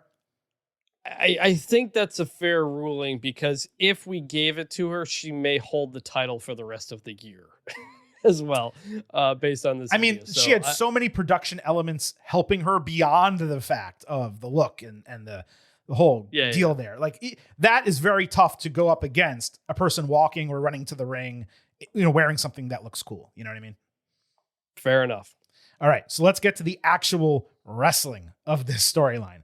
Liv attacked Stephanie literally seconds into Kathy Kelly doing an in-ring interview before a word was even uttered. They got pulled apart immediately. Morgan wore her I Heart Trouble shirt playing off the music video. She screamed into the mic and said she knows Vaquer's mother is trash. She didn't know she raised a bitch. Stephanie responded with something in Spanish, and the brawl continued for a brief period. What really sold this was Liv sporting 2 black eyes and not wearing a shred of makeup. It's the most natural she has ever looked on television. Also, Kathy taking the shrapnel and selling it, getting carried to the back at the end of the segment, down in the corner being checked on by trainers. That was massive because it allowed us as viewers to believe this was not planned. This is how insane Liv Morgan is right now. She doesn't even care about Kathy Kelly or anyone else in the ring. She just sees red when Stephanie Vaquer is in her vision. By the way, Kelly got a positive health update later, so there's no storyline there. Other than that, it was somewhat of a shrug segment from the standpoint that they have been calling each other trashes and bitches for 2 months now. I'm not downplaying the heat of the feud. It's on site with them. Liv is completely unhinged in the best possible way. And that is all you need, especially with the deeper storyline build that we got on the front end, talking about each other's history, how they got to WWE and so on. It's just that this thing has been going on for the last 10 weeks, and neither of them left TV for any extended period where we got a break and they were able to then rekindle something on the back end. So they've been moving in place for a while. I've seen a lot of criticism that this isn't getting enough TV time. I actually disagree because it's gotten 10 weeks of TV time. At some point, you can't tell their story anymore. There's not this long-term, deep-seated hatred between Liv Morgan and Stephanie Vaquer. Stephanie's a champion. She grinded for everything she got. Liv Morgan was trained in the WWE Performance Center. She won the Royal Rumble. That's the feud. They already did 4 promo segments and 2 other video packages, promo packages, going over all of that. At some point, it got so heated. They hate each other so much. They're just beating the shit out of each other. Last week's segment was incredible. This one did not compare to that, but it couldn't because there was actual real injuries that occurred, both with Liv and Roxanne Perez, who I don't even believe was on television this week because of it. I maintain this is one of the hottest women's feuds for WrestleMania in a few years. It is simple. That's all it needs to be. Both have done great because you legitimately believe that they not only hate each other, but going to tear one another apart on Saturday. That is what I want in a wrestling feud. Pure, unbridled hatred, one woman unhinged, the other almost a paradigm of what it means to build oneself into a champion, and now they get to go head to head. I love this feud. I understand the criticism wanting more than a couple minutes the last few weeks, but when you look at it in the grander context, they have done a great job building this match, especially when you consider Vicaire does speak English, but she doesn't speak it that well. So she's not going to go promo battle week in, week out with Liv Morgan. I mean, would it have been cool if Liv flew down to Chile and visited where Vicaire was from and, talked shit to the locals and did some like classic heel stuff that WWE might have done in a situation like this back in the day? Yes, that would be incredible, obviously. But they weren't going in that direction, and people were butthurt that she even said that line about Chile in the first place. So I was completely fine with the way this was built, the way it has been left off. And like I said, I believe it's legitimately one of the best builds on the road to WrestleMania, not just for a women's match, not just for women's matches recently. I really feel like they've knocked this out of the park, even if, yes, it would have been nice if it got a little bit more time over the last couple of weeks. But that doesn't change the intensity of what we got. Yeah, there was only so much you could do. It's been fine. And I really love the way that they finished this. Like, it really felt and looked like Liv really wanted to rip her head off. And women's wrestling, and especially women's wrestling, needs more of that at a time where too many of them just talk in sarcasm to each other back and forth. Like, you can feel this. And sometimes it doesn't need to be more than two people who just want to kill each other because they've been fighting each other a lot. So yeah, I love the way they ended basically the story up to the match. This is the one match on this card that I can legitimately see going either way. And I know I said earlier that like Rollins and Gunther, either of them could win and I would be okay with it. And that is true, but I think there's a significant lean toward Gunther beating Rollins for the reasons that we mentioned. Here, I believe both outcomes are completely plausible and completely acceptable. Vicaire's had a real nice title reign, but she doesn't really have substantial defenses. And this is her first WrestleMania match, and she's entering as champion. So her retaining, coming out the other side, especially if there's some type of excuse for Morgan, whether it's Roxanne Perez or Raquel Rodriguez, and that allows her to kind of go off and do that feud, and then Vicaire begins feuding with someone else. I can buy that, and I would appreciate Stephanie being established in that manner. At the same time, Liv has developed into not only one of the top women's performers all around in this company, but a legitimate star. And I'm not saying that because she had a crappy music video or because she has a bit part in a film that's coming out, but she's all over social media. She's doing a ton of interviews. They're putting her front and center on their promotions and branding and stuff. And she deserves every ounce of it because she has improved so much in the ring and even more on the mic as a character. And it just feels like when you have a moment like this at WrestleMania, and Vicaire is so young to the main roster, she's already had a nice title reign. She can easily rebound. You can even switch her to the other brand, which badly needs main event baby faces on SmackDown right now. There's so much more runway with her, and she's kind of just getting started. This is a moment to establish Liv Morgan as maybe the female heel in the company, or if not, at least one of a few building blocks where this division can then explode behind her. Liv really needs to be champion coming out of WrestleMania, and the Raw women's division kind of needs her to be champion as well. There's a lot of baby faces over there. For me, it's a no-brainer decision, even if I'm okay with either outcome. Liv Morgan walks out as the women's world champion, and all three women's titles change hands on night one of WrestleMania. Yeah, Liv Morgan is winning this match. This might be the pick I'm most confident in on night one. For all the reasons that you just said. They have presented her up as a star, and Stephanie Vicaire, for as incredibly talented as she is, she's got a ceiling right now, and they need to figure out a way to get past it. And she got her championship run. It was like she hit the ceiling. The language stuff is a bit of a hindrance in terms of, I think, relative to her wrestling ability and where you want to get her. Mm-hmm. So you've established her. Liv wins the Rumble. Lives here, wins. I don't know if she ever won a singles title at Mania. She did at SummerSlam when she beat Rhea. But this is the established Liv Morgan as one of our biggest stars in the company moment. And that's what's going to happen. Yeah, I believe her Royal Rumble win is her biggest tent pole show victory. And I know you said SummerSlam, but Royal Rumble is bigger than SummerSlam. And winning that match is really a vote of confidence from WWE. The crowd reacted to her massively in late January, early February. I want to say it was the first week of February, now that I'm thinking about it. But you just kind of have to roll with this and keep the momentum going with Liv, see how far you can take her and she can take you.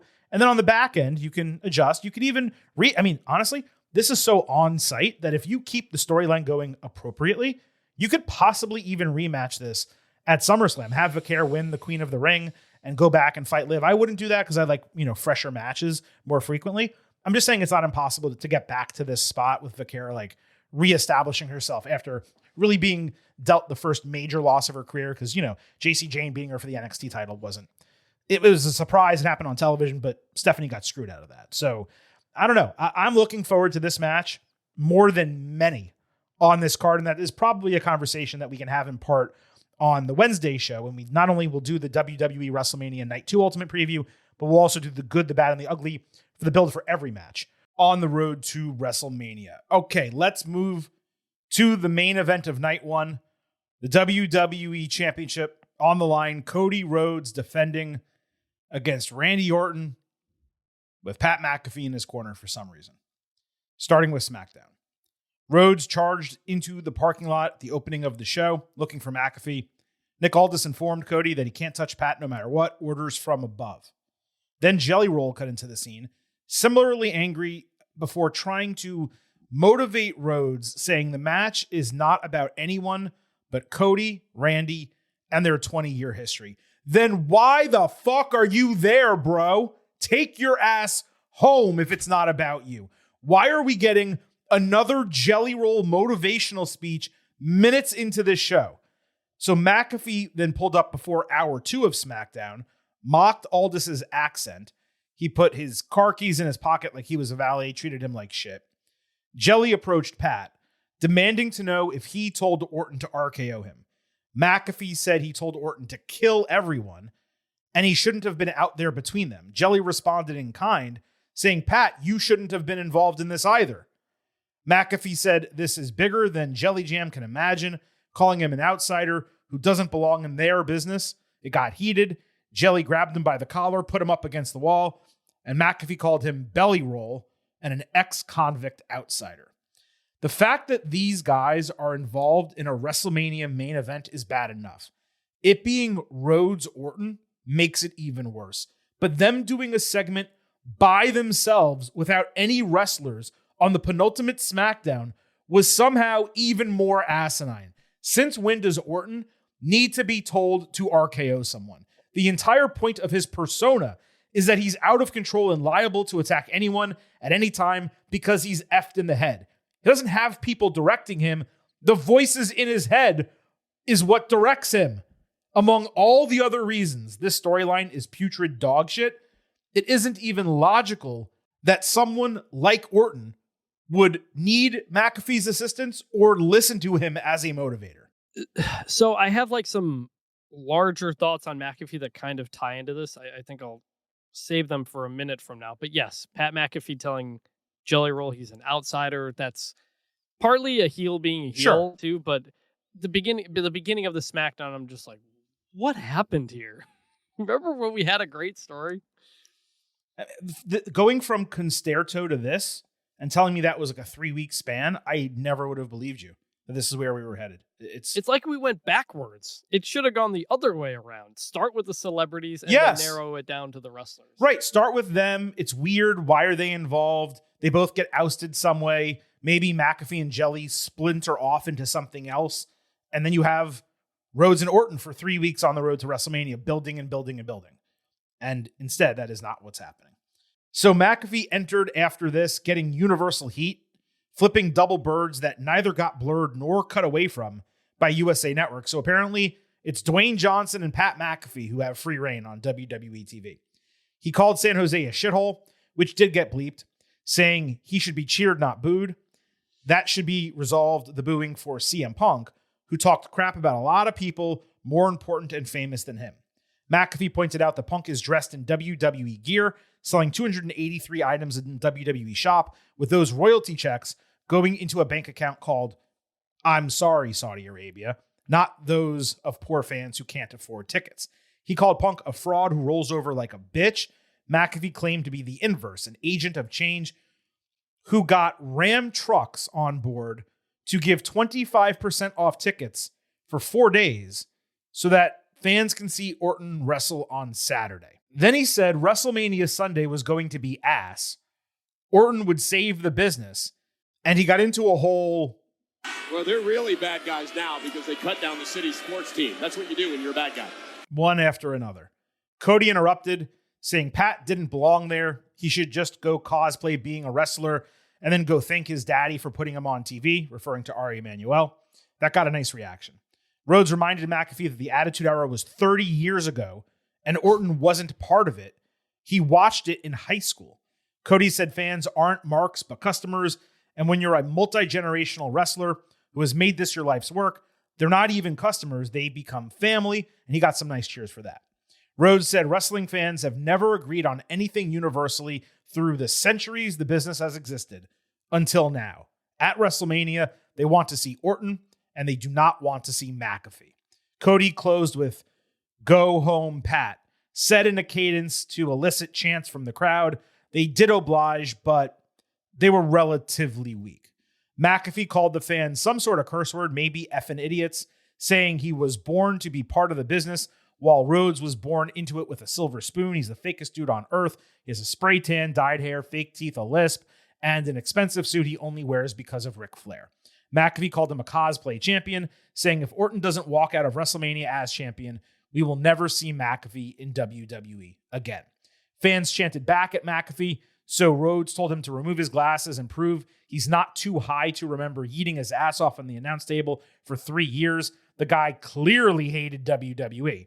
Then he mocked McAfee for leaving his job because he was tired, suggesting Gunther put him to sleep for good. Fans did love that. As Rhodes exited, McAfee called him Stardust and a politician who sucks Paul Levesque's ass. When Cody charged back to the ring, Randy appeared on the Titantron, showing that Jelly had been laid out on the ground, presumably having taken an RKO. He dragged him onto the stage, so Cody checked on him. Pat distracted, Randy attacked. Jelly picked his ass up, went down, got one shot, but Cody took a belt blow to the head, and the segment mercifully ended. McAfee took the WWE Championship, and Orton told him to take care of it for him. Then Pat looked at the camera and said, "Hey, IWC, marks if you will. You're welcome." Last week, I said WWE lost the plot on this entire feud. This week, they buried that plot 6 feet deep, pissed on the dirt, covered it in manure, and then forced us as viewers to roll around in it for 20 minutes. This was fucking awful. Horrendous, ghastly, dreadful, appalling, atrocious, baffling. Pick an adjective, whichever one suits you best. We knew WWE would not reverse course and completely alter its plans this close to WrestleMania. However, given the universal criticism and the horrendous reviews this storyline received last week, it seemed like some form of pivot to at least make this shit more palatable was in store.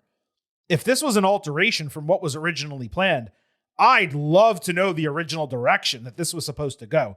This was a boring, passionless, repetitive, insulting segment that lacked any semblance of creativity and did absolutely nothing to build Cody Rhodes versus Randy Orton, the actual fucking main event for the actual fucking WWE Championship that is main eventing night one of the biggest fucking show of the year. This built a Rhodes-McAfee feud and a celebrity-infused tag team match. Both of them terribly. Shit, I think Pat was even ahead of Randy on the SmackDown segment graphic when they promoted them on the show. How do you turn Maniac Viper Randy Orton into the second fiddle ahead of his WrestleMania match to try to win a 15th World Championship for McAfee of all people? It was one thing when it was Roman Reigns and The Rock. It is quite another when it's Randy Orton and Pat McAfee. If this was a heel promo for a far less important match on a far less important show, up until he started talking about Ram trucks, I'd actually have given McAfee credit for being decent on the mic and getting legitimate heat. Unfortunately, the context entirely is necessary because this is Rhodes versus Orton for the WWE Championship in the main event of WrestleMania even though it started okay, pointing out heel mind warped hypocrisy of Punk for something we have no desire to see on our TVs. It completely fell apart as soon as McAfee started doing a live sponsored advertisement read for ticket discounts. Like, are you fucking kidding me? Their idea to capitalize on distaste for the injection of a celebrity who shit on the product, ticket sales, ratings, etc., was to do a sponsored ad for discounted tickets. And they have a heel be the one to announce the fucking discount? A heel, not CM Punk, who said, let's do a discount for the fans. These tickets are too expensive. The heel is the one doing this, the bad guy. What was that bullshit? That was the surprise he promoted on social media? That? Holy shit. Also, McAfee has a massively popular show. He's done WWE commentary for years. He's cut promos in WWE rings multiple times. This facade he's putting on with the stupid sunglasses trying to cosplay a bad guy is so incredibly transparent. You can tell because he runs out of stuff to say. How many times did he utter, saving the business? Why does he keep saying, Randy Orton, with that inflection, somehow thinking it makes him sound cool? This guy is out there looking like an absolute dork cosplaying a heel wrestler on Halloween.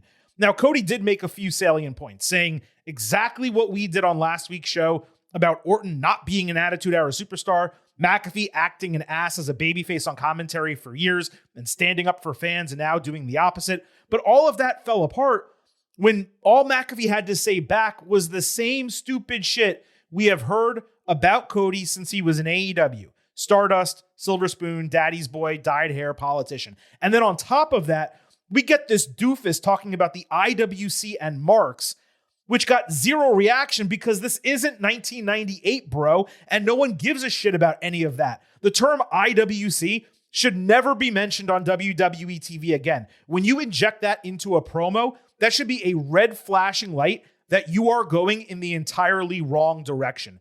Admittedly, this is getting Cody cheered and Randy booed. I said last week I thought it could legitimately shift fan sentiment a bit. But it's still mediocre both ways. Light cheers and light boos. A stupid go home Pat chant this week.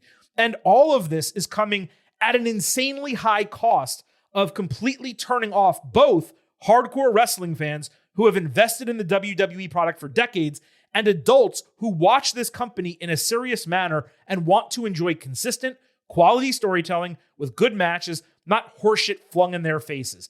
These are not people getting worked by the angle. These are people who recognize bad TV and call it out as such, telling us that we don't like it, but doing it anyway? You might not like this, but I'm going to do it anyways. It's not getting heat. It's showing a lack of care for your paying customers. This isn't a so bad it's good angle like The Room or something misunderstood only to be appreciated later like Cable Guy. This is a shitty storyline absolutely no one wants for a WrestleMania main event involving two legends with 20 years of history that didn't need anyone else or anything else involved. Again, as I asked last week, who is this for? What is this trying to accomplish? It's not moving tickets. It's not entertaining. It's not improving the storytelling or layering something else for the future. Neither McAfee nor Jelly are big enough celebrities where it's going to make any waves PR-rise. And even if you say, well, Silver King, they're B-level celebrities, which I disagree with. I think they're C-level celebrities. They are complete nobodies internationally. No one cares about them outside of the United States. The WWE Championship has effectively been thrown into the trash as secondary to, quote, saving a business that doesn't need saving because WWE is making more money than ever before. And while it may no longer be at its peak popularity-wise, it is still hotter than it has been for more than a decade. So again, I ask, who the fuck is this for? Considering the stakes, the situation, and the show, this may legitimately be the single worst wrestling booking of all time. It is fucking baffling. You covered everything there, so I'm not going to repeat everything. Repeat whatever you want. It needs repeating. It should be screamed from mountaintops. Here's what I'll say, and you did allude to this a little bit too. Separating the context, I actually thought it was a pretty fire promo from McAfee. terms of what he said, how he said it, the things I was surprised he said, like the Saudi Arabia line about CM Punk. I was like, whoa. Like, I was legitimately like taken aback by some of the things Pat McAfee was saying. He is much better, I think, in this role, in the way he's carrying himself and what he's saying, than he even was on commentary. Like, Pat McAfee, who wants to be liked by everybody all the time, has incredibly thin skin in real life. Him kind of doing a Rock and just turning heel, like, I can see the potential there. Like, I can actually see something you can work with there, and you could do some stuff that would make a little bit of waves. The problem is the context. The problem is this is now the Pat McAfee storyline. This is a stipulation, by the way, now. Like, if Orton loses, McAfee leaves WWE or pro wrestling. Yep. How did we get here? This was a Royal Rumble winner. No, not the Rumble winner. Elimination Chamber winner against your champion. And McAfee is suddenly the stipulation. Like, that is the problem. And if anything, like, there's a part of me that thinks that this is an unbelievable indictment of Randy Orton and the potential thought that he was either not big enough to carry this as just Cody Randy, or he couldn't do a good enough job of being a heel, so we had to bring Pat McAfee in to do that. I don't think that myself, but for the guy who was always the B-side to John Cena, who has actually not main evented very many WrestleManias, one of which was a triple threat with Daniel Bryan, like, it does feel like Cody Randy wasn't big enough. We have to do something different. And that's unfortunate because we had an incredible story we were just starting to tell here. And we're just no longer telling that. We're literally telling the Pat McAfee story. It's wild that this happened. So that's why the context is so important and everything that comes along with that. The point of who is this for? I don't know. Is it for ESPN? Is it for Ari Emanuel? I don't know. Like, there are things you could have done that were more than just the last, 2 weeks. Like, this wasn't at all the story, and we just decided to make it. So it's incredibly disappointing. It's incredibly frustrating. And, like, again, pulling it out, I can see something with heel McAfee. This is the absolute worst time, worst place to do it. If you want, if they want to say, look, people are cheering Cody Rhodes now because they're booing Pat McAfee, and that is ultimately what pro wrestling is about in the end, and it's like a work on top of a work on top of a work, like, there's a case to be made. You know, when people are cheering John Cena against Cody Rhodes and how weird that looked and sounded, and they didn't want that to happen again. I don't know. You can make the case. I disagree with it, but we're just in a real mess of things now. Well, two things. First, you can acknowledge that fan sentiment has turned to align with what WWE wants from the babyface and the heel side. You can acknowledge that it has worked in that manner while simultaneously being a horrid storyline and terrible booking. And as I said a moment ago, just because the tide has turned in that regard, it doesn't mean the reactions are strong. Cody is getting lightly cheered. Orton is getting lightly booed. McAfee is getting more heavily booed than Orton, but he's the least important person here. And while they're okay seeing Jelly, they know he's a non-factor and just isn't someone who actually matters here. You said something else about WWE must have thought this match was not big enough. I actually disagree. It is big enough, and I think they believed it was big enough. However, Orton is a perennial B-side. We've talked about that on the show for 5+ years. However, he was getting A-side reactions after winning the Elimination Chamber. This match was hot. People were really excited about Rhodes and Orton and telling the story of their legacy. And even though Orton got cheered, did the concerto, and then came out the next week and continued talking shit, even though fans were on his side, it was a massive change to do all of this, expecting that putting terrible content on screen simply to get the cheer and boo alignment correct for the match would ultimately be a net positive. What's so insane about this build for this match, it's not that Rhodes and Orton wasn't big enough, but it's that injecting Pat McAfee and Jelly Roll reeks of desperation. But why exactly is WWE desperate? We will spend more time talking about this Wednesday. But the strangest part of this build, besides the entirety of the godforsaken storyline, is that WWE has seemingly overreacted to its ticket sales figures to an insane degree, almost as if executives are more concerned about social media perception than the reality of the economy, saturation of a market, international sentiment. This is so try-hard. It's so transparently desperate. And the last 3 SmackDowns have been awful because of it. Not lackluster for the road to WrestleMania, not bad and below expectations, objectively awful. And it's mind-numbing to me how they could, even if they were given a directive from Ari Emanuel, you must include Pat McAfee in the Rhodes-Orton feud. It is mind-numbing to me how they believed this was the best way to do it, and this was the best way to build the Night 1 main event of WrestleMania.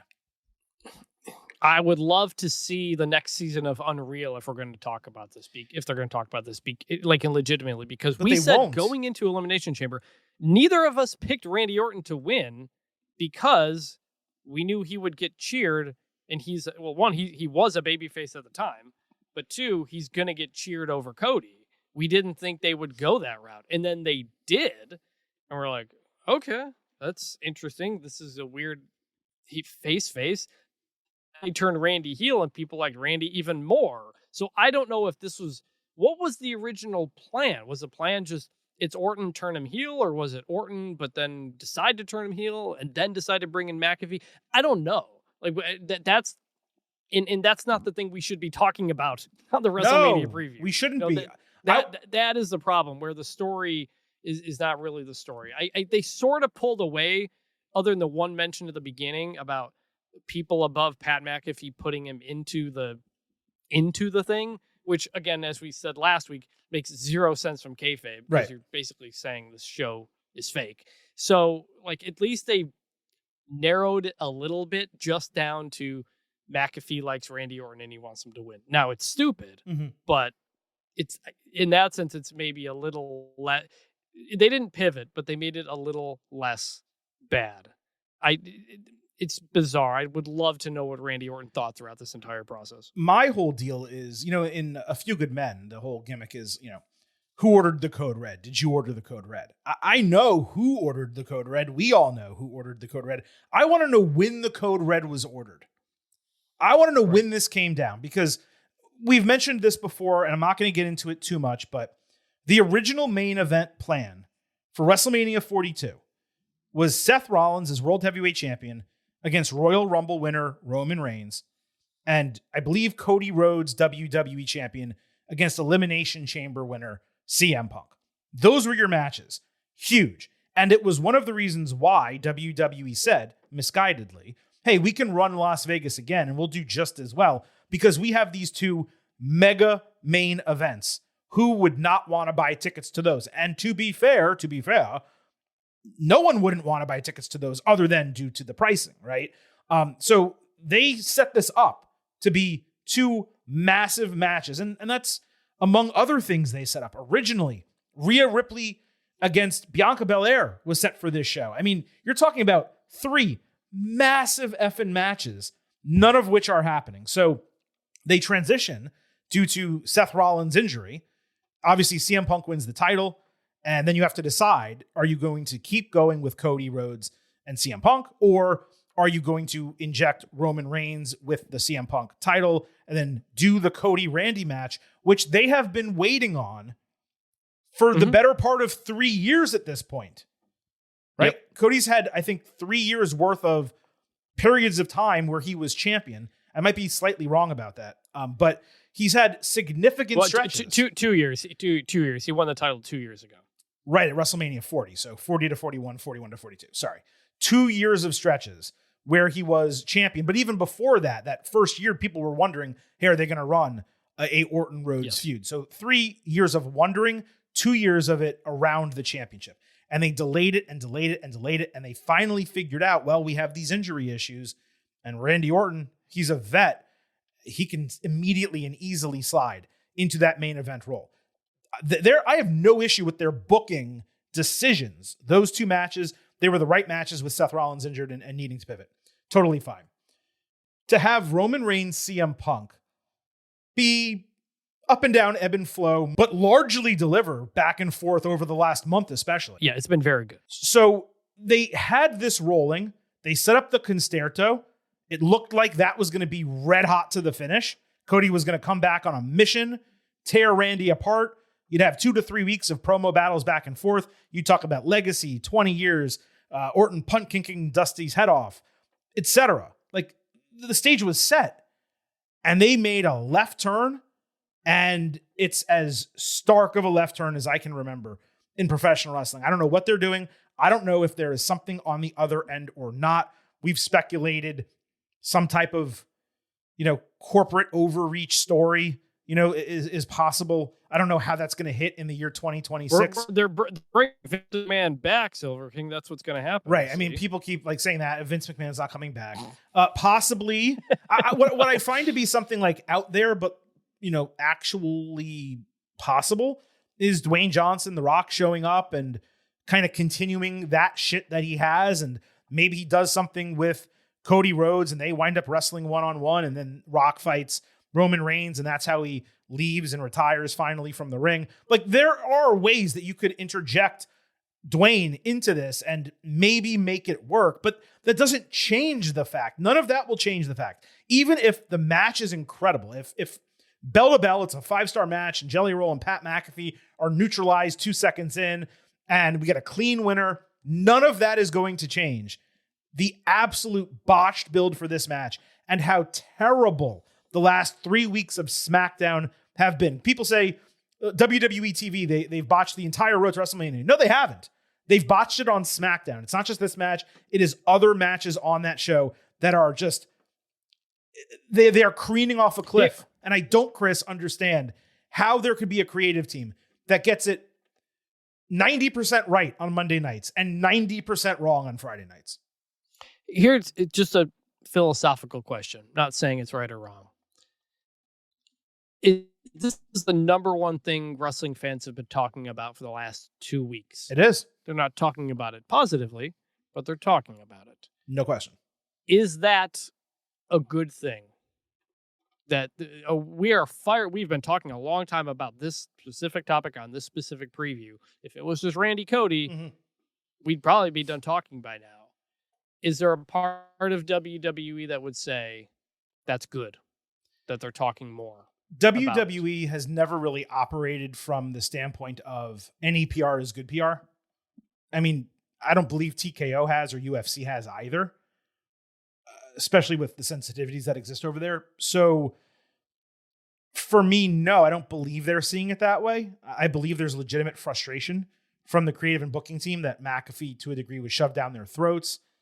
To me, it is so difficult to criticize specifically outside of saying what we are seeing in front of us is poor. It's very difficult to specifically criticize, whether it's Ari Emanuel, Paul Levesque, the creative team, whoever, because we don't know those details. Yes. When did McAfee get injected? How much time did they have to pivot? Is it true? There was one report that McAfee initially turned down the offer.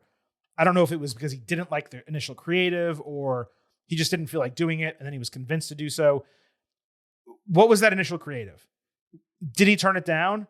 Is this a pivot from that? Would that initial creative have been acceptable, but because Pat didn't want it, now we're doing something he wants to do, and that makes it even worse, right? It goes back to The Rock injecting himself into WrestleMania 40. The Rock being involved was never a problem initially. If he came in and got behind Roman Reigns and raised the temperature, and Cody Rhodes was now battling both of these guys, and Seth Rollins needed to get his back, and there was no, part of Rock intercepting the main event or attempting to intercept the main event. then we would be praising that as a stroke of genius. It's so great The Rock and Brian Gewirtz pitched that and so on and so forth. But that's not what happened. We know what happened. We know when it happened. So we are able to specifically criticize Dwayne Johnson and Gewirtz and all those guys and say, hey, Paul Levesque, yeah, on that one, bro, you got screwed. Good job putting it all together. Dwayne, even though you were misguided, good job coming back around. WrestleMania 41, again, we know the details. Here we don't know the details. And one more thing, Chris, because it is involving executives who are not part of the kayfabe, I don't know that we ever will. Paul Levesque was on Cody Rhodes' podcast, and they were talking about WWE Unreal. And he specifically said, he goes, it is real, but it is what we want them to see. So, and we knew that from the beginning, right? It's WWE controlled media in that case. But even if we get an Unreal season on this, which you could do a whole season on this one topic, even if we got it, it would be impossible to trust what you're seeing because it's what they want us to believe the narrative is. There's one thing you kind of said on a wrong or the Rock thing in WrestleMania 40. Mm-hmm. The official story from WWE presenting it forward was it was The Rock's idea to pivot, and it was like they thought it was going to The Rock's decision. Blah blah blah. They gave him credit. I could see, I could see this becoming an Unreal thing of like, look, we got everybody talking, and that's what this business is about. But they don't get brownie points for that. They're not going to get praised for that. I'm not saying they should. Yeah, I'm just saying. With the way they treated The Rock stuff, they could. They absolutely can. They control the narrative. That's the whole point of WWE doing all these documentaries is so that they can control the backstage narrative along with the kayfabe narrative too. Yeah. So when ticket prices are not good and when they're going to put them on a big sale, you make that part of the storyline, and like which is what they've done here. So I don't think you really addressed that specifically because I know I went on pretty long with my initial rant. But was that not the height of absurdity? Like if they cut off that Ram Trucks 25% off part, it's still a terrible segment, but it is not terrible beyond the pale. That made it terrible beyond the pale. Well, it was weird because yes, you should have the babyface do it. That's the whole point. You could have had CM Punk say it in that. I'm sorry, you could have had Cody Rhodes say it in that segment. Like they were always going to release discounted tickets because tickets aren't selling well. Right. So they decide to make that part of the storyline. Okay. But then you have the heel do it as a way to promote Ram, which okay. What? Ram, like is that supposed to be a positive thing for Ram? Because now I'm associating him with Pat McAfee, right, who I'm supposed to not like. By the way, I'll tell you what they did. They rammed that into the segment. They sure did. Yeah, and Ram was the ring mat sponsor at that segment as well. So a lot of these things happening were things that were actually going to happen in real life, and they just made them storyline. And some of that's okay, but then some of it doesn't make sense. I'd say the vast majority of it doesn't make sense, unfortunately. And now we get to our match prediction because there's not much else for us to talk about because we haven't gotten Orton Rhodes storytelling over the last few weeks. We should be discussing what he said about legacy and how Cody went back at Randy and attacked him and got his licks back and gave him a receipt. Those are the conversations we should be having here, but we're not. We just have this match written down on a piece of paper. Cody Rhodes, Randy Orton for the WWE Championship. Pat McAfee is going to be in Orton's corner. He claims he will leave the business if Orton loses. Jelly Roll has not been announced in Cody Rhodes' corner. It is pretty damn obvious that he's going to be in his corner. And it's also pretty damn obvious there's going to be a tag team match on the back end of this somehow, somewhere. And that to me gives away. Yep. Yeah, that to me gives away the result. And by the way, thank the Lord I went to Tampa for the first 2 rounds of the NCAA tournament. I saw my Florida Gators lose. I was depressed driving home. I decided to do that over going to Backlash in Tampa. And I am so freaking happy I made that decision because if I had plans to go to that show and I was told the main event was going to be Cody Rhodes and Jelly Roll against Randy Orton and Pat McAfee, holy shit. You want to talk about the Silver King throwing a fit? You would have heard a fit on this podcast. Let me circle back to what I was talking about. Jelly has not been announced for this match.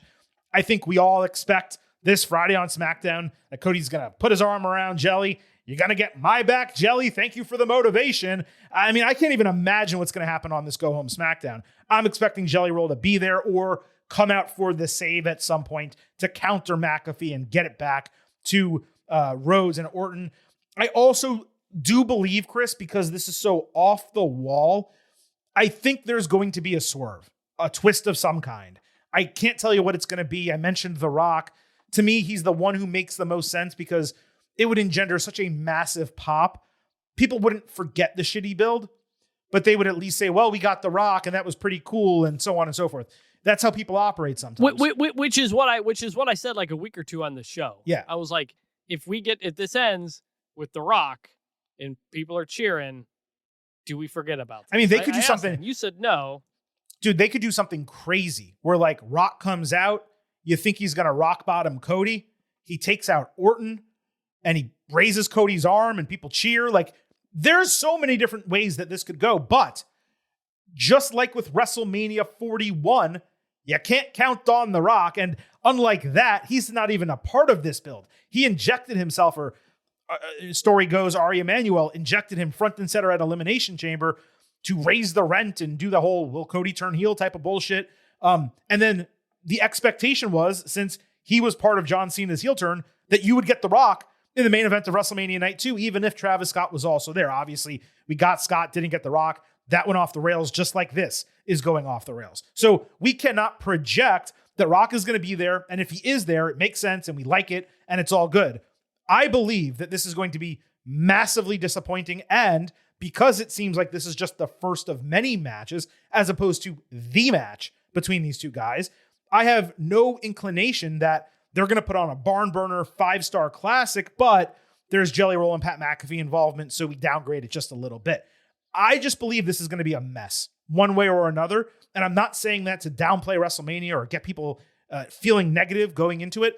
I think there is going to be a slew of incredible matches on this 2-night card, including the Night 2 main event. One of the women's matches I think is going to be fantastic. Some other bookings are awesome. I'm excited for WrestleMania, but I am dreading this Night 1 main event. I have no idea what that booking is going to look like, so that at the end of the show, in theory, we should be saying, well, the road there totally sucked, but you know what? That match was awesome and that finish was really cool. I don't know how we get there, and I don't think we do, because of the stipulation with McAfee, because of the expected celebrity tag team match at Backlash. And I'm not saying that based on reports. I'm saying that based on what I am looking at on my television with Jelly Jam and Pat McAfee involved in this feud. That to me says you have a result here that requires another match in 1 month's time, 3 weeks' time, I believe. And then it most likely is going to go at least one more, if not two more matches between Cody and Randy, possibly that last one being SummerSlam. If you're going to take that road, then the way it starts is with Randy Orton winning his 15th World Championship, taking the WWE title out of WrestleMania 42. Yeah, the pick has to be Randy Orton based on the stipulation, because I don't think any of us think Pat McAfee will just not be ever again in pro wrestling. So I'm going to go Randy. I mean, Randy was the pick before any of this stuff happened, too. Strong. He felt like, all right, yeah, Randy's he's hot right now. Make Cody a chaser again. You know, Cody's won enough. Like, it's a little bit like the Cena thing last year. Like, you know, that's going to be the pick. I do think we're going to end with something. I don't know what, because what happened last year? Night 1 WrestleMania, we get the Paul Heyman swerve. SummerSlam, we get 2 returns each night. Like, they want to end the show on something boom. I do not think it would be The Rock, because if The Rock was going to be there, they would be promoting that, because that would be selling tickets. Absolutely. That would actually be selling tickets. So that tells me The Rock is not going to be there. For as much as I complain about spoiling surprise returns, they do it to pop a rating or to sell some tickets, and that would sell some tickets. They've already announced John Cena. I don't know. Could you make the case the Cena announcement is enough and you don't announce The Rock too? Well, no, Cena's just hosting the show, man. Like, I don't understand. People thought that was some big ticket sales ploy, and don't get me wrong. It's not going to hurt with ticket sales. I think it's partly that. Well, no, but I'm saying it was the decision. Like, he is in this role with WWE. The plan was for him to host the show. It didn't happen because tickets weren't selling as well as they projected. They knew ticket sales were going to be down. John Cena was going to be in this role. People are equating it, saying they're pulling every emergency lever. And I do believe they are in many ways. This to me was never one of them with Cena. That was just if Cena was always going to be the host, even with him retiring to Gunther, I think that was dumb because I think I want Cena to be away for a while. That is the point of getting retired and everything that kind of came along with that. So pick is Randy Orton. How do we finish this? I don't know. Like maybe John Cena's involved. Maybe John Cena. No, I can't see that. They beat up Cody and Cena. Cena saves him. I don't know. Something's going to happen. I don't know what to predict. I do not think it's going to be The Rock. I do think Randy Orton wins. And I think you want to end with that. Like, but I don't know. Like, they know it's not going over well. Is it bad for them if we end the night with everybody talking about how crappy this is? Well, it's going to be crappy no matter what, Cody or Randy winning. So you might as well. But I'm saying like champion. Orton wins, but the night ends with John Cena delivering an AA or something like that. Yeah, I don't think they're going to do anything like that, man. It's just really perplexing. Originally, I was going to pick Orton even before this McAfee insertion because of the fan reaction. Cody, we expected, would get booed going into this match just like he did against John Cena last year. Now, last year, John Cena was firmly heel. Randy Orton this year was more of a tweener, even though he turned heel. Fans weren't accepting it as such, and I'm not going to go over that. We spoke about that every single week since Randy Orton won the Elimination Chamber. But the reason why I had Orton winning this match no matter what is if you really want fans to turn against Cody, then having Cody win as a babyface in a match he's getting booed is the worst booking you can do. What you do is you at least put the guy getting cheered over. Cody maybe shakes his hand or acknowledges him at the end. He's able to preserve himself as a babyface coming out of the show, goes back on a chase, wins the title, and so on. Yeah. You had to put Orton over in that situation. And now that he is actually getting booed, it's ironic. Now that he's actually getting booed, you have to put him over because of the McAfee stipulation and because we know that this is not a one-shot deal. Okay, that wraps up your WWE WrestleMania Night 1 Ultimate Preview card breakdown portion of the show. We will wrap this up with a pre-show expectation grade specifically for Night 1. I want to remind everyone, we are going to have another WWE WrestleMania 42 Ultimate Preview podcast coming out on Wednesday. That's going to cover the entire Night 2 card. On that show, we will give you our expectation grade for Night 2 and for WrestleMania in totality. We will also take more of a wholesale look at WWE WrestleMania 42. We had to figure out a way to split the content over 2 episodes. This is the first time we've ever done this. Last year's Ultimate Preview was a 3-hour singular episode, and we decided we were not going to let that happen again, even though when you combine these two, you're probably going to get even more performance-enhancing audio than you did a year ago. Vintage, when it comes to offering grades, you always get the opportunity to go first. What is your expectation for Night 1 of WWE WrestleMania 42? Yeah, this was supposed to be a shorter episode, but we just went so long on the McAfee thing that it's not our fault. We ended up It's a good thing we ended up splitting up, which goes back to the point of we're talking about it a lot. We are. So is what it is. I'm gonna go A-. Everything on here should be good. Like there's nothing I'm dreading seeing. I'm guessing the women's tag is probably your quote unquote popcorn match before Cody Randy. We'll see what happens in the main event, but I'm interested in it and think it'll be fun. I don't think there's Seth Gunther could be match of the weekend. There's a bunch of championships. We have championships changing hands. Mm-hmm. I'm going to go A- and not an A because of the main event storyline dragging on the way it did. And because there's a lot of really good stuff here, but not enough like, I can't believe this is happening stuff. What's your numerical grade for that A-? 91 is it, when does it move over to an A? 93 is the lowest A. I'll give it a 92. So as I go through the card itself, and our grades are not necessarily an amalgamation of like all the matches combined and their match quality and so on. We don't average them out that way, but I'm looking at what do I anticipate, right? So LA Knight and the Usos against ISO Speed and the Vision, I am anticipating it more than I ever would have expected. I'm glad it's on this card. The Women's Tag Team Championship match, I feel like it's a bastardization of what we should be getting. If Bayley and Lyra win, then that'll probably hit an expectation. But overall as a match, it's not going to be exactly what I believe most of us wanted. Seth Rollins, Gunther, as I mentioned earlier, it is entirely dependent on time. If they get enough time, it'll be awesome. If they don't, it'll be frustrating.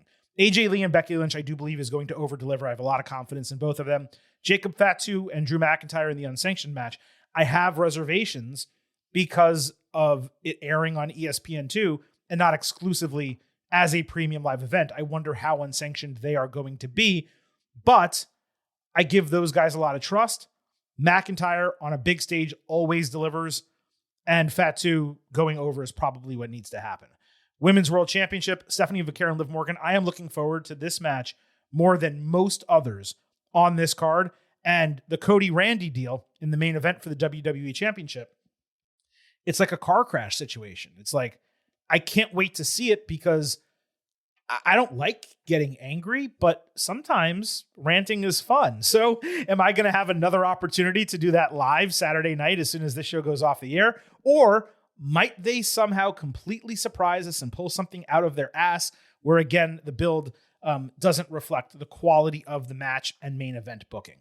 There's a lot more question marks on night one than night two, and therefore my pre-show expectation grade is going to reflect that.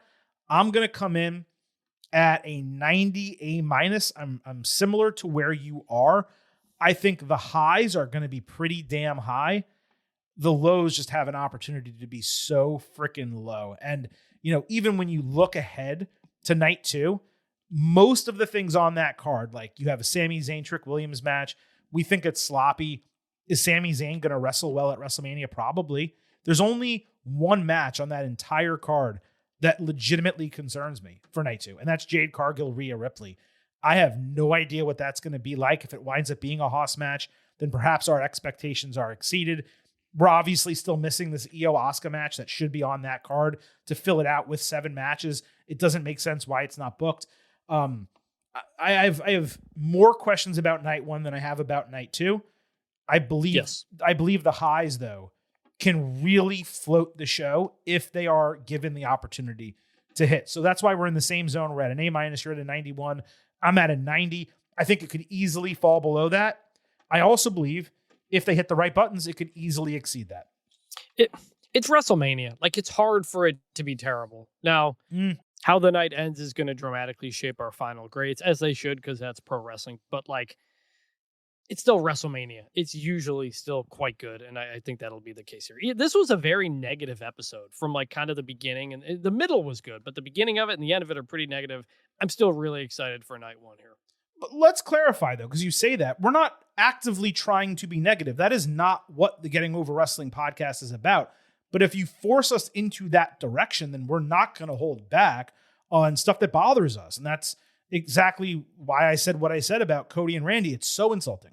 It's so frustrating. There's a lot of good stuff on this card. We talked about it. Seth Rollins and Gunther, AJ Lee and Becky Lynch, Jacob Fatu and Drew McIntyre. The build has exceeded expectations. Stephanie Vaquero and Liv Morgan, same thing. There's a lot to like here. But yeah, when we're starting out talking about Carmelo Hayes being left off the card and being consoled by Zack Ryder, don't worry, kid, you can be just like me and get one WrestleMania moment in your career. And then we're ending the show talking about Pat McAfee and Jelly Roll being infused into a WWE Championship match between two legends that didn't need any assistance. Well, yeah, the program is going to start and end negatively. No question about it. All right, that wraps up this edition of the Getting Over Wrestling podcast.